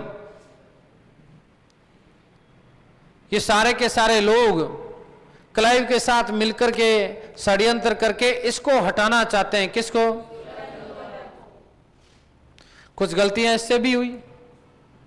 जैसे एक घटना यदि आपने आधुनिक भारत में पढ़ी होगी, हॉलवेल की घटना या ब्लैक हॉल की घटना या काल कोठरी की घटना।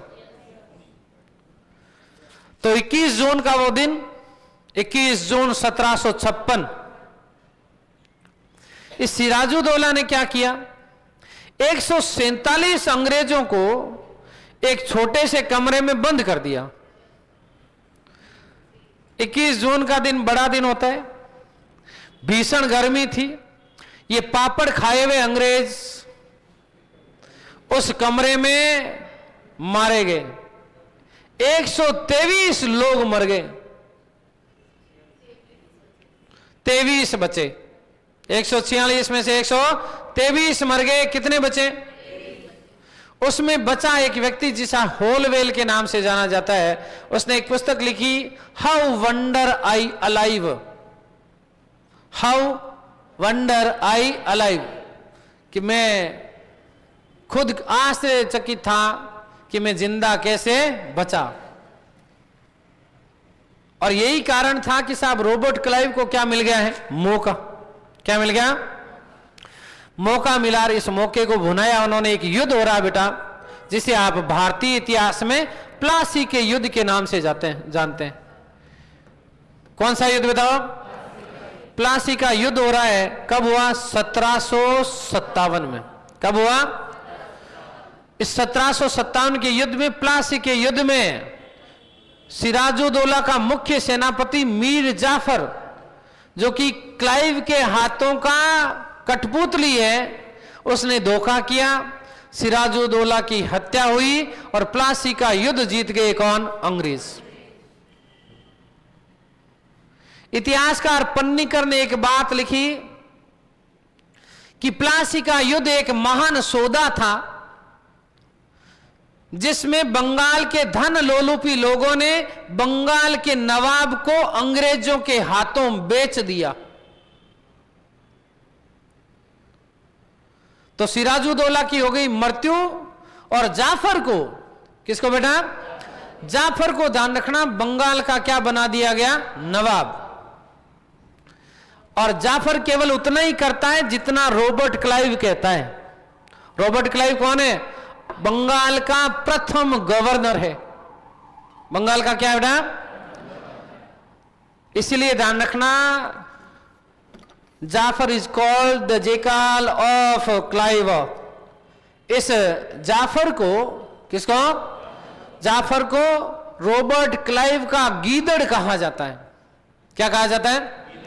रॉबर्ट क्लाइव का क्या कहा जाता है बेटा? गीदड़ कहा जाता है। आ गई बात समझ क्लियर? तो जाफर से जैसा जैसा चाहते थे वैसा वैसा करवाते थे कौन? अंग्रेज। एक व्यक्ति जिसका नाम है मीर कासिम। क्या नाम है? शक्तिशाली आदमी। कैसा आदमी है? उस मीर कासिम ने जैसे कैसे करके, ज्यादा डिटेल में नहीं चलेंगे, एक दिमाग में तुम्हारी कहानी तैयार है वो बता रहा हूं। इस जाफर को ध्यान रखना बंगाल से हटा दिया और खुद नवाब बन गया अंग्रेजों की सहायता से। किसकी सहायता से? बंगाल में हिंदू और मुस्लिम एकता अपने चरम पर थी। ये पहला अवसर आ रहा जब रॉबर्ट क्लाइव ने फूट डालो और राज करो की नीति का अनुसरण किया और इस जाफर को आदेश देकर के समस्त बड़े हिंदू जमींदारों की जमींदारियां और जागीरें छिनवा दी गई, ताकि हिंदुओं के मन में मुसलमानों के प्रति क्या हो जाए, नफरत का बीज बो दिया जाए। फूट डालो और राज करो की नीति का अनुसरण करने वाला पहला व्यक्ति कौन है? Robert Clive. कौन? क्लाइव को हटा करके बंगाल का नवाब बना कौन? मीर कासिम। और इसी घटना को, हिस्ट्री वाले, इतिहास विषय वाले थोड़ा ध्यान दें, इसी घटना को बंगाल की दूसरी क्रांति कहा जाता है। यह प्रश्न बहुत आता है बेटा।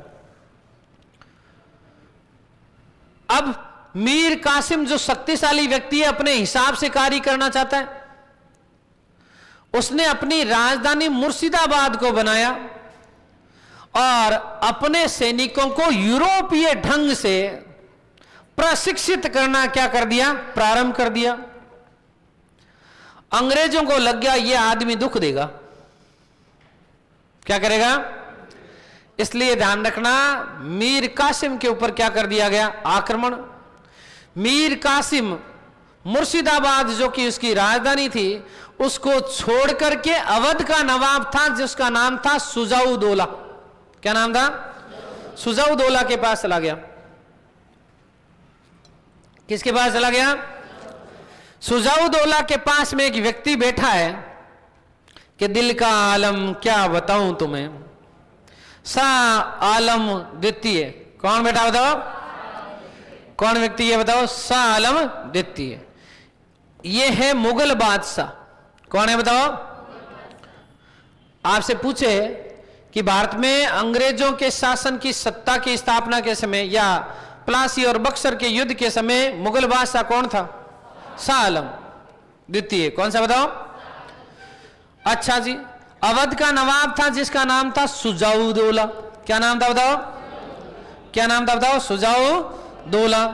और इनके पास में गया था कौन? मीर कासिम। कौन बताओ? इन तीनों ने समझौता किया और अंग्रेजों के विरुद्ध लड़ने का क्या किया? निर्णय। तीनों ने एक गुट बना लिया बेटा।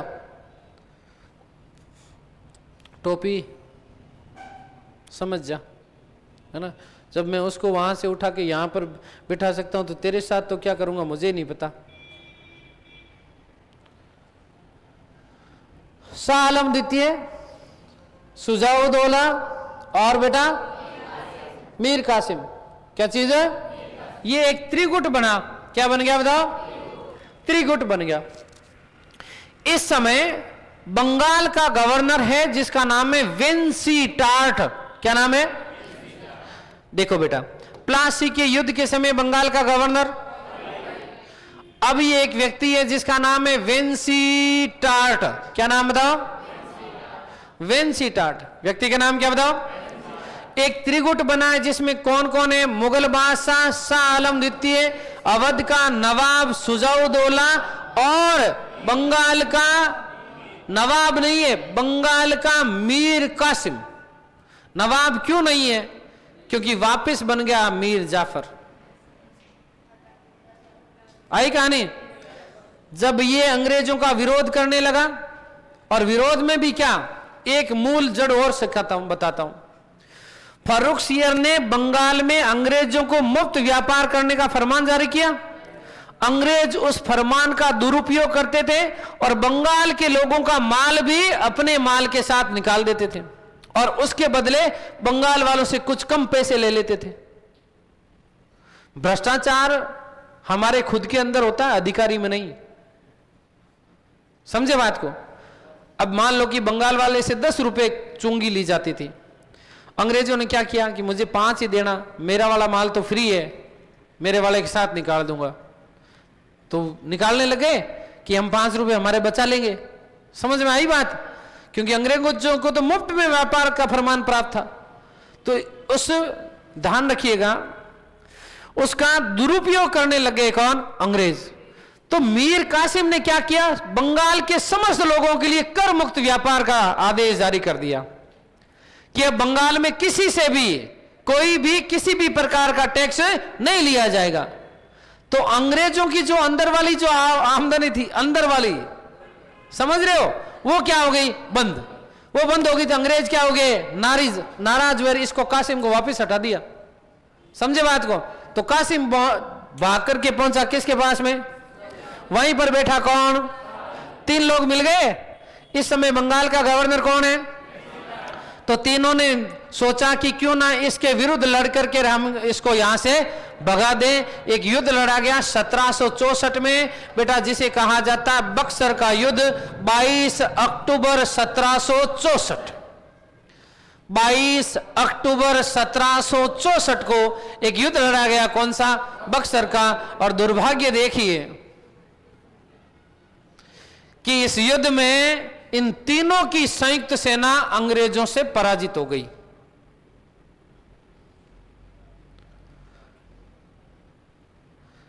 तो विंसेंट स्मिथ ने लिखा कि बक्सर का युद्ध, ये अभी शायद फर्स्ट ग्रेड में आया था यही प्रश्न, बक्सर का युद्ध प्लासी के युद्ध पर ठप्पा था, जिसने भारत में ब्रिटिश साम्राज्य की जड़ें स्थापित करने का कार्य किया। इस तरीके से भारत में ब्रिटिश साम्राज्य की स्थापना हो गई बेटा। कौन से युद्ध के बाद? कहानी समझ में आई? इतनी प्रारंभ हो रहा है कहां से? और साम्राज्य की स्थापना हो गई कहां से? बेटा धर्मवीर, धन्यवाद बेटा। सर आपके पढ़ाई में से सेकंड ग्रेड संस्कृत शिक्षा विभाग में सारे प्रश्न आ गए, दिल की गहराइयों से धन्यवाद। ऐसे धन्यवाद से काम चलेगा नहीं। मेरा एड्रेस लिख ले और वहां पर मिठाई भेज। हाँ यार, है ना, खाली तुम फीका सा धन्यवाद दे देते हो बेटा, है? तो एड्रेस वही है जो पहले था, चिल्ड्रन पार्क के पास, ठीक है। तो प्लासी का युद्ध कब हुआ बेटा? 1757 में। बक्सर का युद्ध कब हुआ बेटा? 22 अक्टूबर 1764, 23 जून 1757। अब हालांकि इसमें 2-3 तिथियां हैं तो इसलिए ठीक है। माध्यमिक शिक्षा बोर्ड की पुस्तकों में प्लासी की 2 तिथियां मिलती है, इसकी भी 2 तिथियां मिलती है, लेकिन ज्यादातर जगह यही मिल रहा है, ठीक है। तो बक्सर का युद्ध हुआ। अब बक्सर का युद्ध हुआ तो क्या कहानी हुई? बंगाल अधीन, अवध अधीन और मुगल बादशाह भी अधीन। मतलब पहले तो प्लासी के युद्ध में तो यह था कि केवल बंगाल का नवाब अंग्रेजों के हाथों की कठपुतली बना था। अब मुगल बादशाह भी अंग्रेजों के हाथों की क्या हो गया? कठपुतली हो गया। और अवध का नवाब भी अंग्रेजों के हाथों की क्या हो गई? कठपुतली हो गया। बात समझ में आई क्या? पक्की बात। वेंसीटाट चला गया, क्लाइव वापस आ गया। वेंसीटाट गया, क्लाइव आया। कहां आया? बंगाल। कहां आया? और बंगाल आकर के अब बहुत शांति से बैठना बेटा। अब जो मैं बात बता रहा हूं ये 1857 की क्रांति के आर्थिक कारणों का पहला कारण है, ठीक है। 1857 की क्रांति अभी शुरू हो गई है। पृष्ठभूमि समझ में आ गई? अब शुरू हो रही है 1857 की क्रांति, जो कि आर्थिक कारणों में पढ़ाऊंगा। ये अभी जो मैं पॉइंट समझा रहा हूं वापस नहीं समझाऊंगा उस समय। क्लाइव वापस आया, वेंसीटाट गया, क्लाइव आया और आकर के 1765 अगस्त 1765 में ध्यान रखना एक संधि की। कौन सी? इलाहाबाद की संधि। कौन सी संधि की बेटा? इलाहाबाद की क्या की गई? संधि। किस किस के साथ में की गई? अवध के नवाब सुजाउद्दौला और मुगल बादशाह शाह आलम द्वितीय के साथ। अवध के नवाब सुजाउद्दौला और मुगल बादशाह शाह आलम द्वितीय के साथ कौन सी संधि हुई बेटा? कब हुई? अगस्त 1765 में। और इस संधि के तहत अवध का नवाब और मुगल बादशाह दोनों हाथों की कठपुतली बन गए, किसके? अंग्रेजों के। किसके? अब शाह आलम द्वितीय अंग्रेजों का पेंशन भोगी हो गया है। क्या हो गया? अंग्रेजों का पेंशन भोगी हो गया। कौन? शाह आलम। कौन सी संधि के तहत? कब हुई बेटा? अगस्त 1765 में। कब हुई? अगस्त 1765 में। क्लियर हुई बात? तो ध्यान रखना। और इसी इलाहाबाद की संधि के तहत अंग्रेजों को दीवानी अधिकार प्राप्त हो गए। कौन से अधिकार? दीवानी अधिकार प्राप्त हुए। किसको?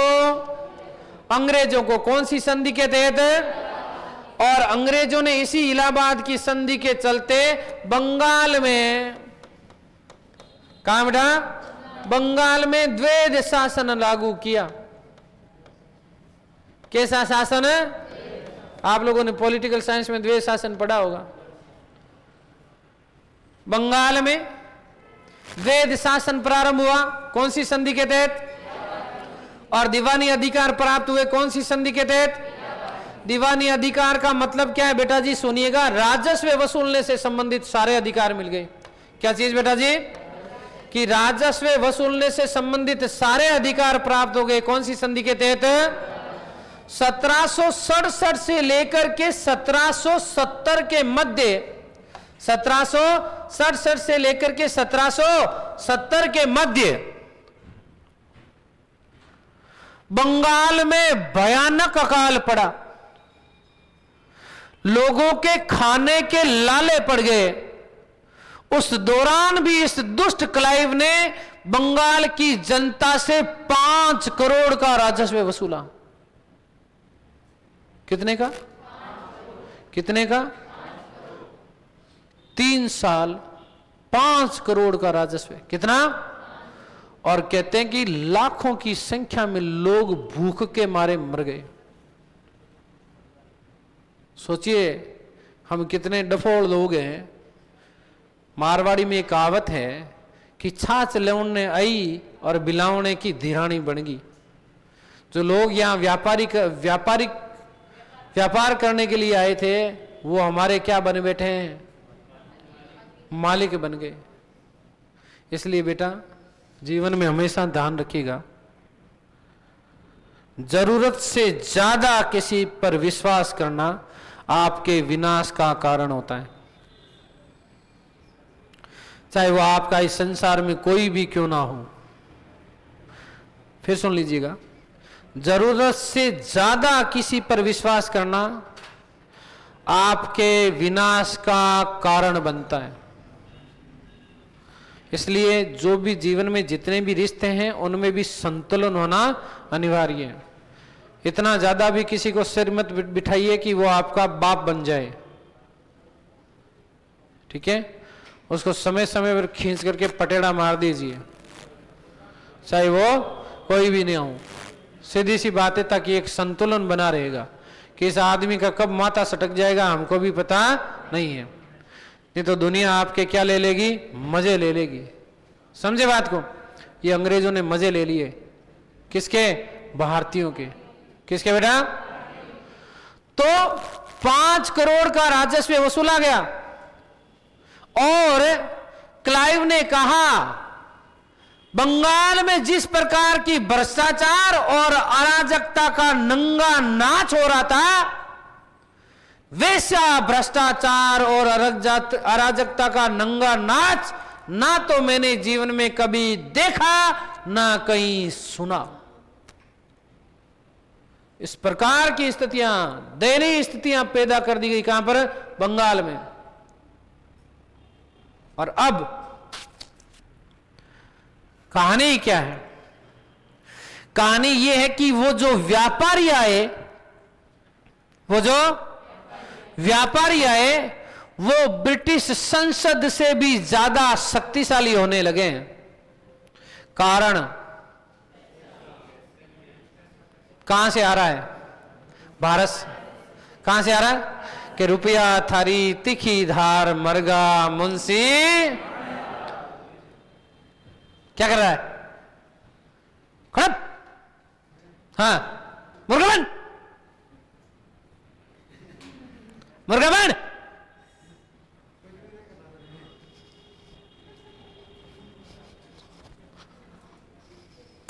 अच्छा बेटू इधर आओ आओ ना भाई। अच्छा अच्छा खड़ा हो। अरे मेरा बेटा चल मुर्गा बन जा, बन जा ना। बस समझ गए क्या? शाबाश बैठ बेटा। तो अब यदि हाउस ऑफ कॉमन्स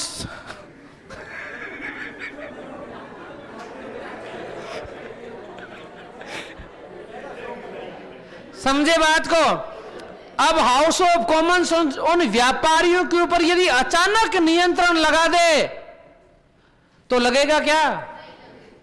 अरे मैंने अभी दादागिरी से कहा, मैंने कहा मुर्गा बन खड़ा।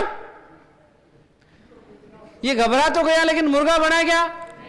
लेकिन मैंने पास में आकर के इसको गले लगाया, पुचकारा, हाथ पर सिर पर हाथ फेरा, मैंने कहा बेटू बन जाना। बनने के लिए तैयार हो गया ना। यही कहानी थी।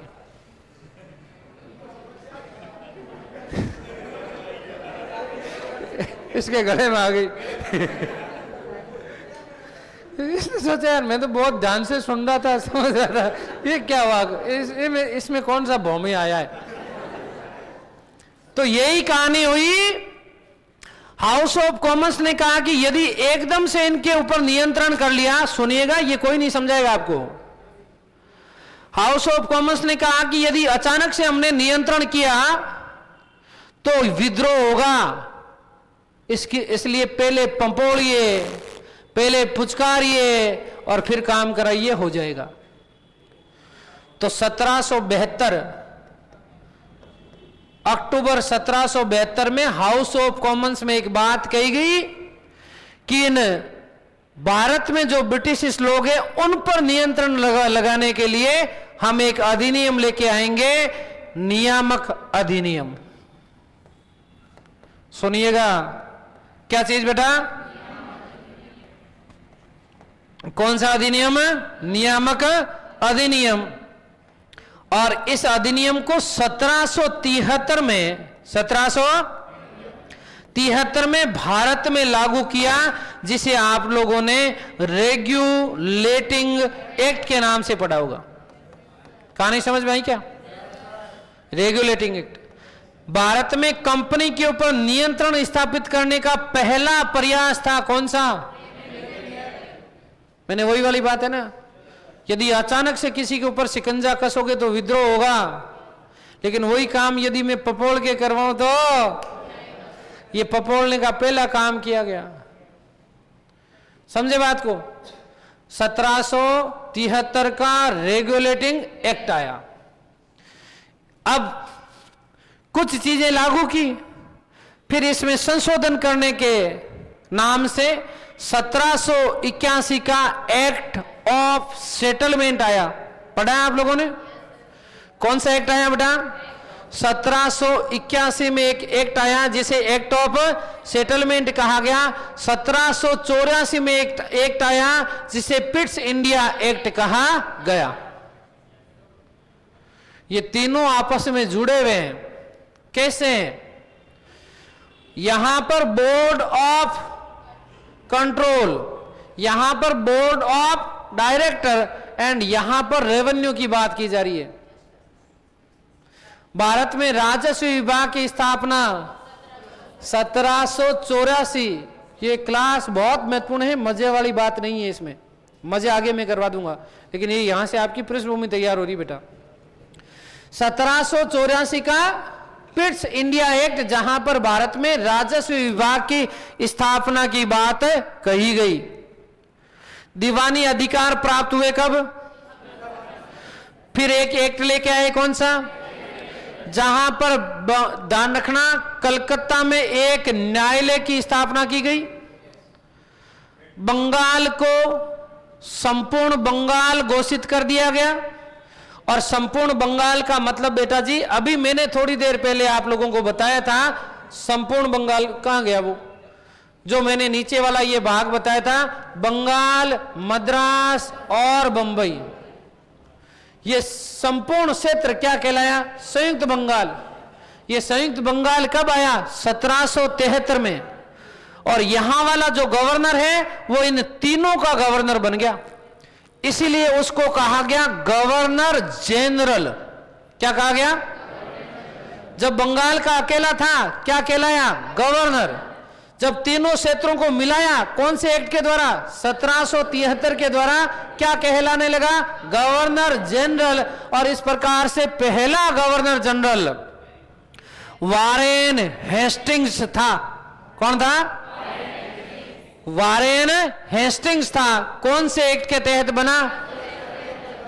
कौन से एक्ट के तहत? कलकत्ता में एक न्यायालय की स्थापना कौन से के तहत? और एक अधिकारी आया, शांति से सुनना, आर्थिक कारण समझ में आएंगे यहीं से। एक अधिकारी आया जो राजस्व एकत्रित करेगा, जिसे कलेक्टर कहा जाता था।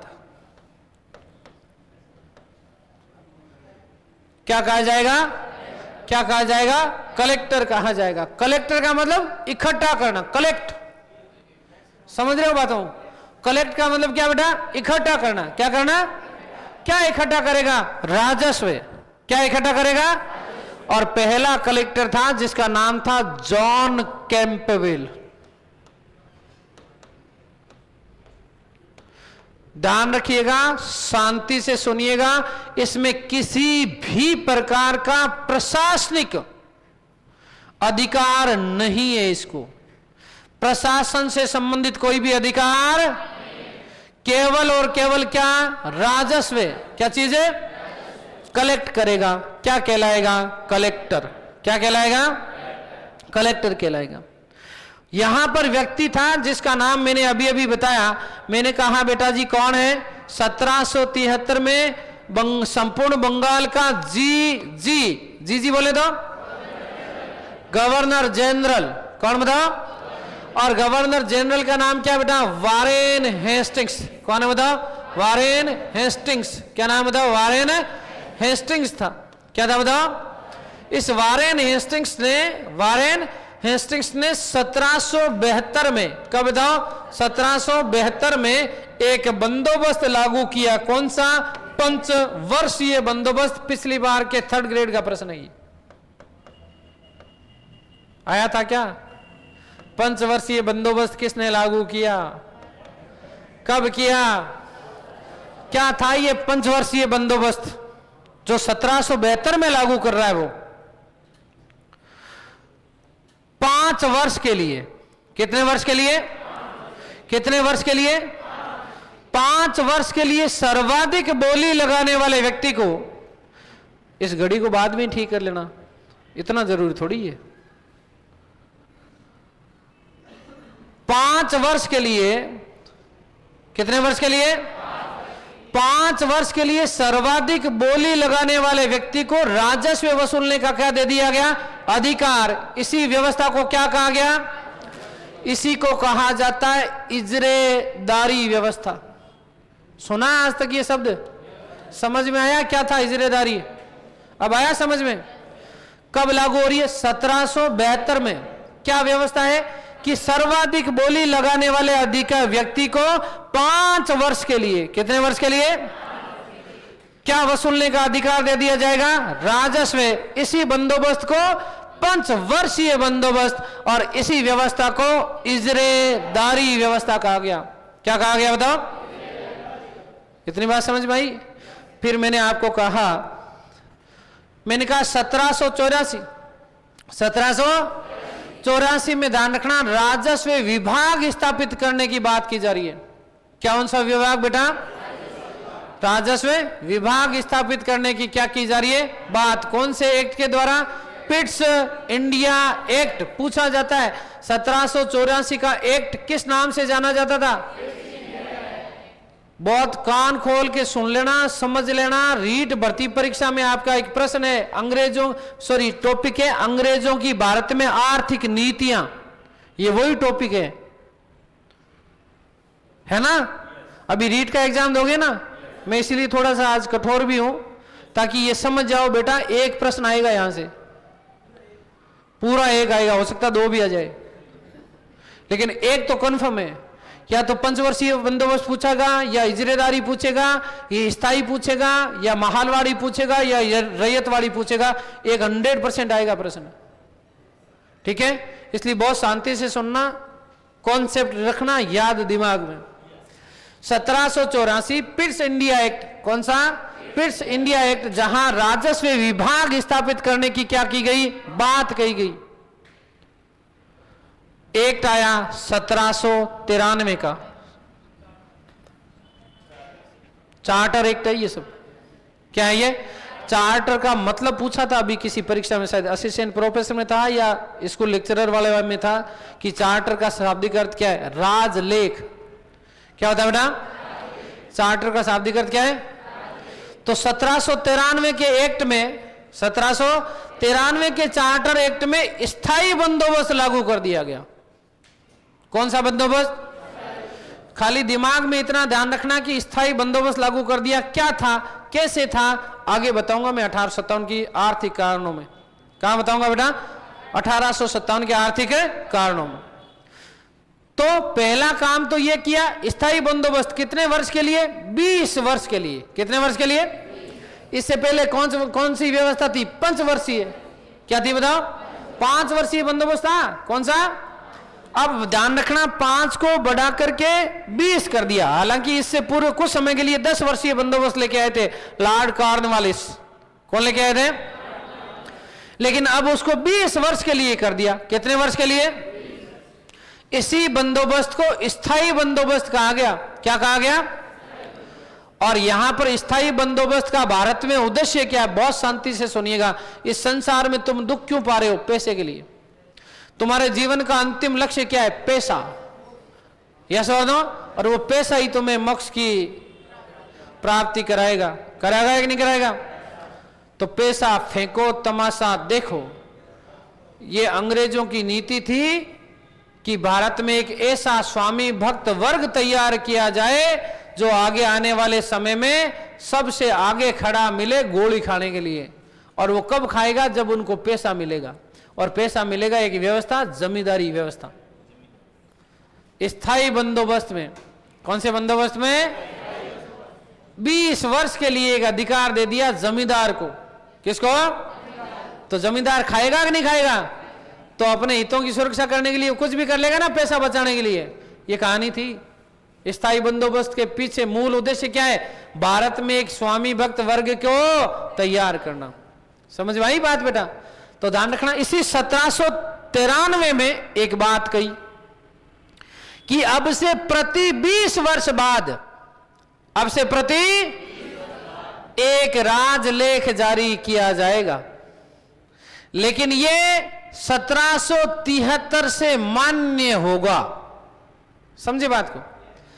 अब से प्रति 20 वर्ष बाद एक चार्टर अधिनियम पारित किया जाएगा, लेकिन यह 1773 से मान्य होगा। कहां से?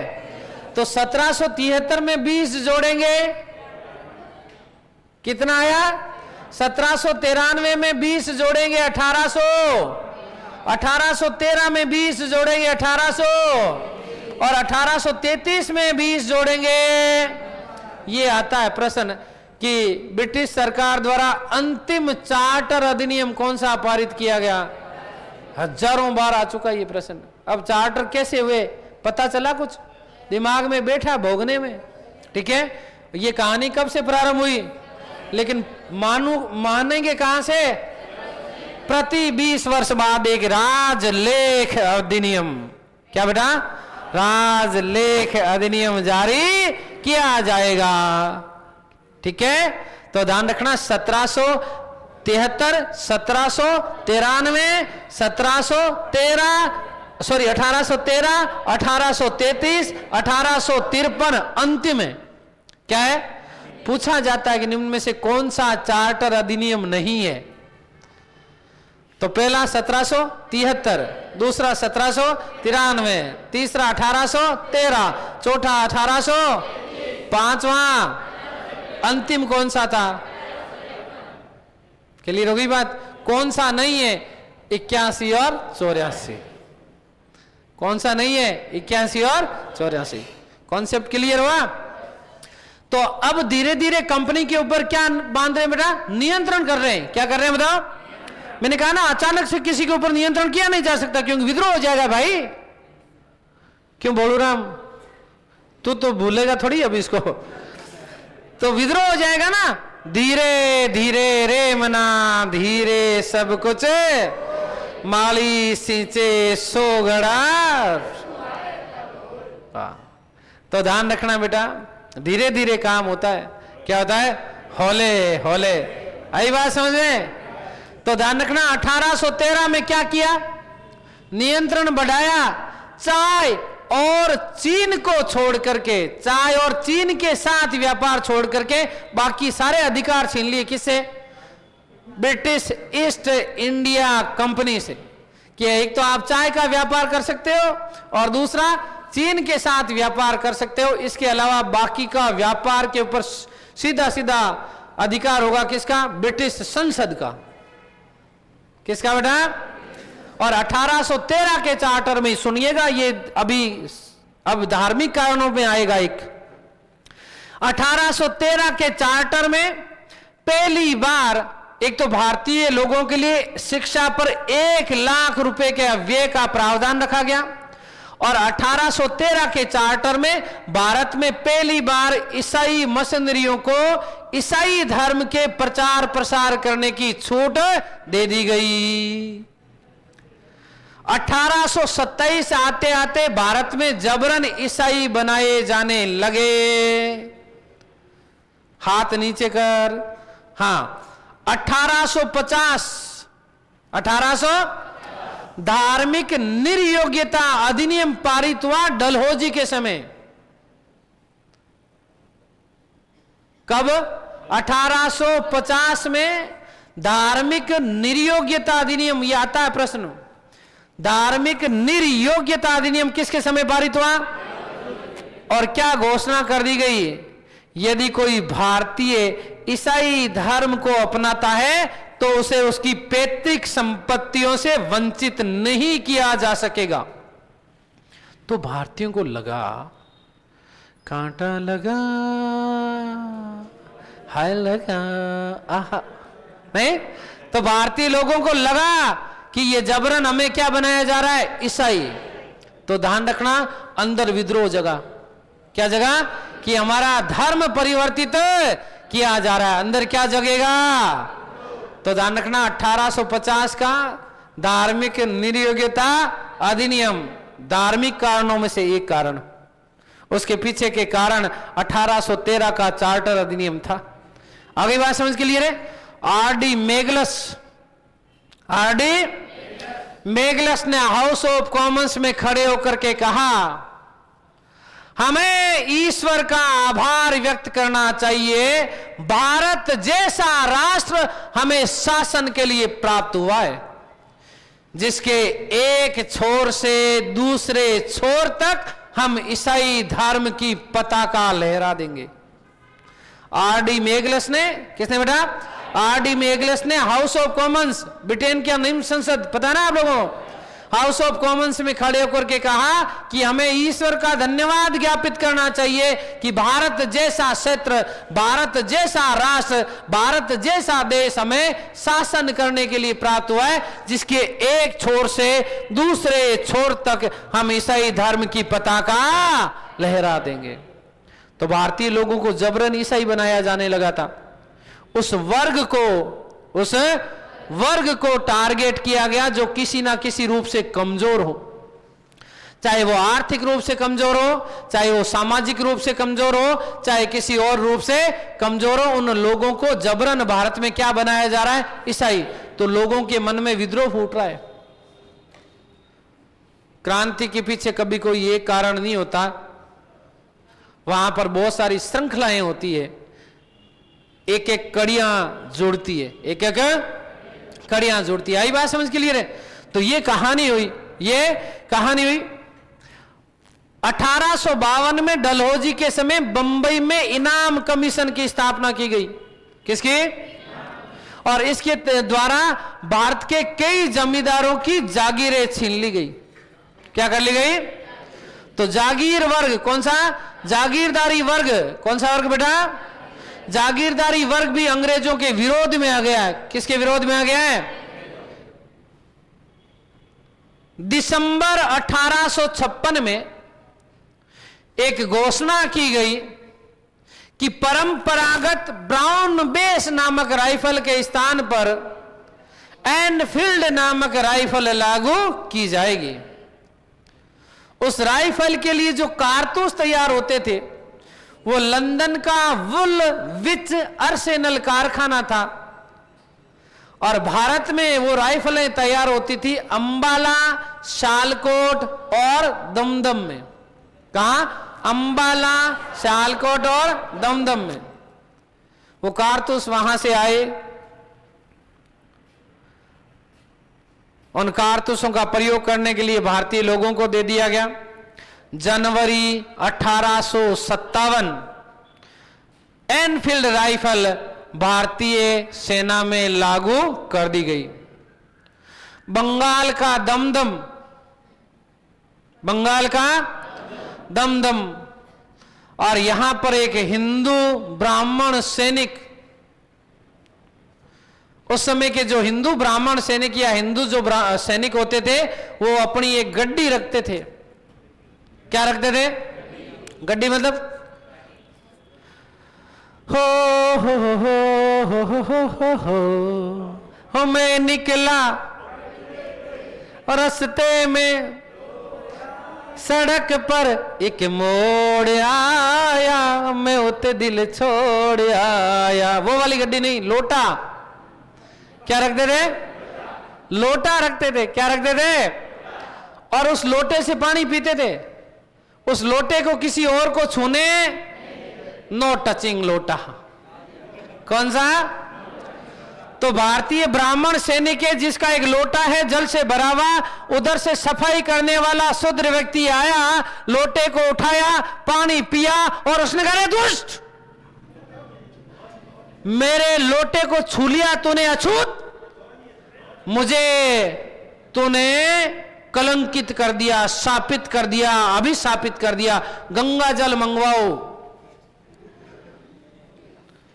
तो उस व्यक्ति ने कहा, रे तुम नाटक करते हो, तुम नाटक करते हो, तुम गाय और सुअर के चर्बी लगे कारतूस को जब मुंह से तोड़ते हो तब तुम्हारा धर्म भ्रष्ट नहीं होता, और मैं तो जिंदा हूं, मैंने लोटे से पानी पी लिया और तुम्हारा धर्म भ्रष्ट हो गया। मैं तो जिंदा हूं, मैं तो जिंदा हूं और लोटे को छुआ तो तुम्हारा धर्म भ्रष्ट हो गया। कैसा तुम्हारा धर्म है? जो पानी के लोटे को छूने से धर्म खराब हो जाए, वो धर्म क्या काम का? धर्म क्या काम का? और धर्म भी क्या परिभाषाएं पिरोता है। वही शूद्र घर में आकर के झाड़ू पोंछा करके जाता है तो धर्म खराब नहीं होता। वही शूद्र जिसको तुम कतिपय रूप से निम्न मानते हो, जब अस्पताल में मरने पर पड़े रहते हो, उतारू रहते हो, हॉस्पिटल में एडमिट रहते हो, उसी के हाथ से खाना खाते हो, चाय पीते हो, जो कुछ करना होता है वो सब करते हो, तब तुम्हारा धर्म खराब नहीं होता। और वही शूद्र जब घर पे आ जाए तो तुम्हारा धर्म खराब हो जाता है। ये कैसा धर्म है? ये कौन से धर्म की परिभाषा है भाई? उस समय तो तुम किसी से जाति नहीं पूछते हैं? लारे प्यासा मर रहा हूं रे, हॉस्पिटल के चक्कर काट रहा हूं रे, भाई थोड़ा पानी पिला दे रे। उससे पूर्व तो तुम नहीं पूछते उसको कि तू कौन सी जाति का है भाई। और मैंने आज इस लोटे को छुआ तो तुम्हारा धर्म क्या हो गया? भ्रष्ट हो गया। तुम गाय और सुअर के चर्बी लगे हुए कारतूसों को मुंह से तोड़ते हो, तब तुम्हारा धर्म भ्रष्ट नहीं होता। कैसे धर्मिष्ठ लोग हो तुम, जो धर्म के पाखंड की बात करते हो। तुम्हारे अंदर पाखंड के अलावा कुछ भी नहीं है। तो दमदम में ये बात फूटी, आग की भांति फैली, और जॉन विलियम के और V.A. स्मिथ के नेतृत्व में ब्रिटिश सरकार को एक कमेटी जांच के लिए गठित करनी पड़ी कि ये जो कारतूस आए उसमें गाय और सुअर की चर्बी है या नहीं। और इस कमेटी ने सही पाया, इस कमेटी ने सही पाया। बहुत महत्वपूर्ण प्रश्न बनता है, किसकी अध्यक्षता में कमेटी स्थापित की? V.A. स्मिथ, जॉन विलियम के। और इस कमेटी ने सही पाया कि साहब ये जो कारतूस आए उनमें गाय और सुअर की चर्बी है, और यहीं से विद्रोह प्रस्फुटित हुआ। तो बैरकपुर की छावनी 29 मार्च 32वीं NI इन्फेंट्री के एक सैनिक मंगल पांडे ने अपने साथी ईश्वरी पांडे के साथ इन चर्बी लगे कारतूसों को प्रयोग करने से इनकार किया। राइफल उठाई, सार्जेंट मेजर ह्यूरोज और ह्यूसन दोनों को क्या मारी? गोली। और एक अंग्रेज ताता ताता भाग रहा था जिसका नाम था जॉन बेनेट हियर से, उसको गोली मारी। अब हियर से, नॉट हियर से, कान उड़ा ले गई। हियर से, अब नॉट हियर से, वो गोली कान उड़ा ले गई। दोनों क्रांतिकारियों को गिरफ्तार कर लिया गया। 8 अप्रैल 1857 को फांसी की सजा। और कैसे फिर 9 मई को, कब? 9 मई को मेरठ के बाजार में घूमते हुए सैनिकों पर भारतीय महिलाओं ने फिबतियां कसी। क्या क्या कहा और कैसे अंदर का जमीर जागा और क्या चीजें हुई, बात करेंगे ब्रेक के। धन्यवाद।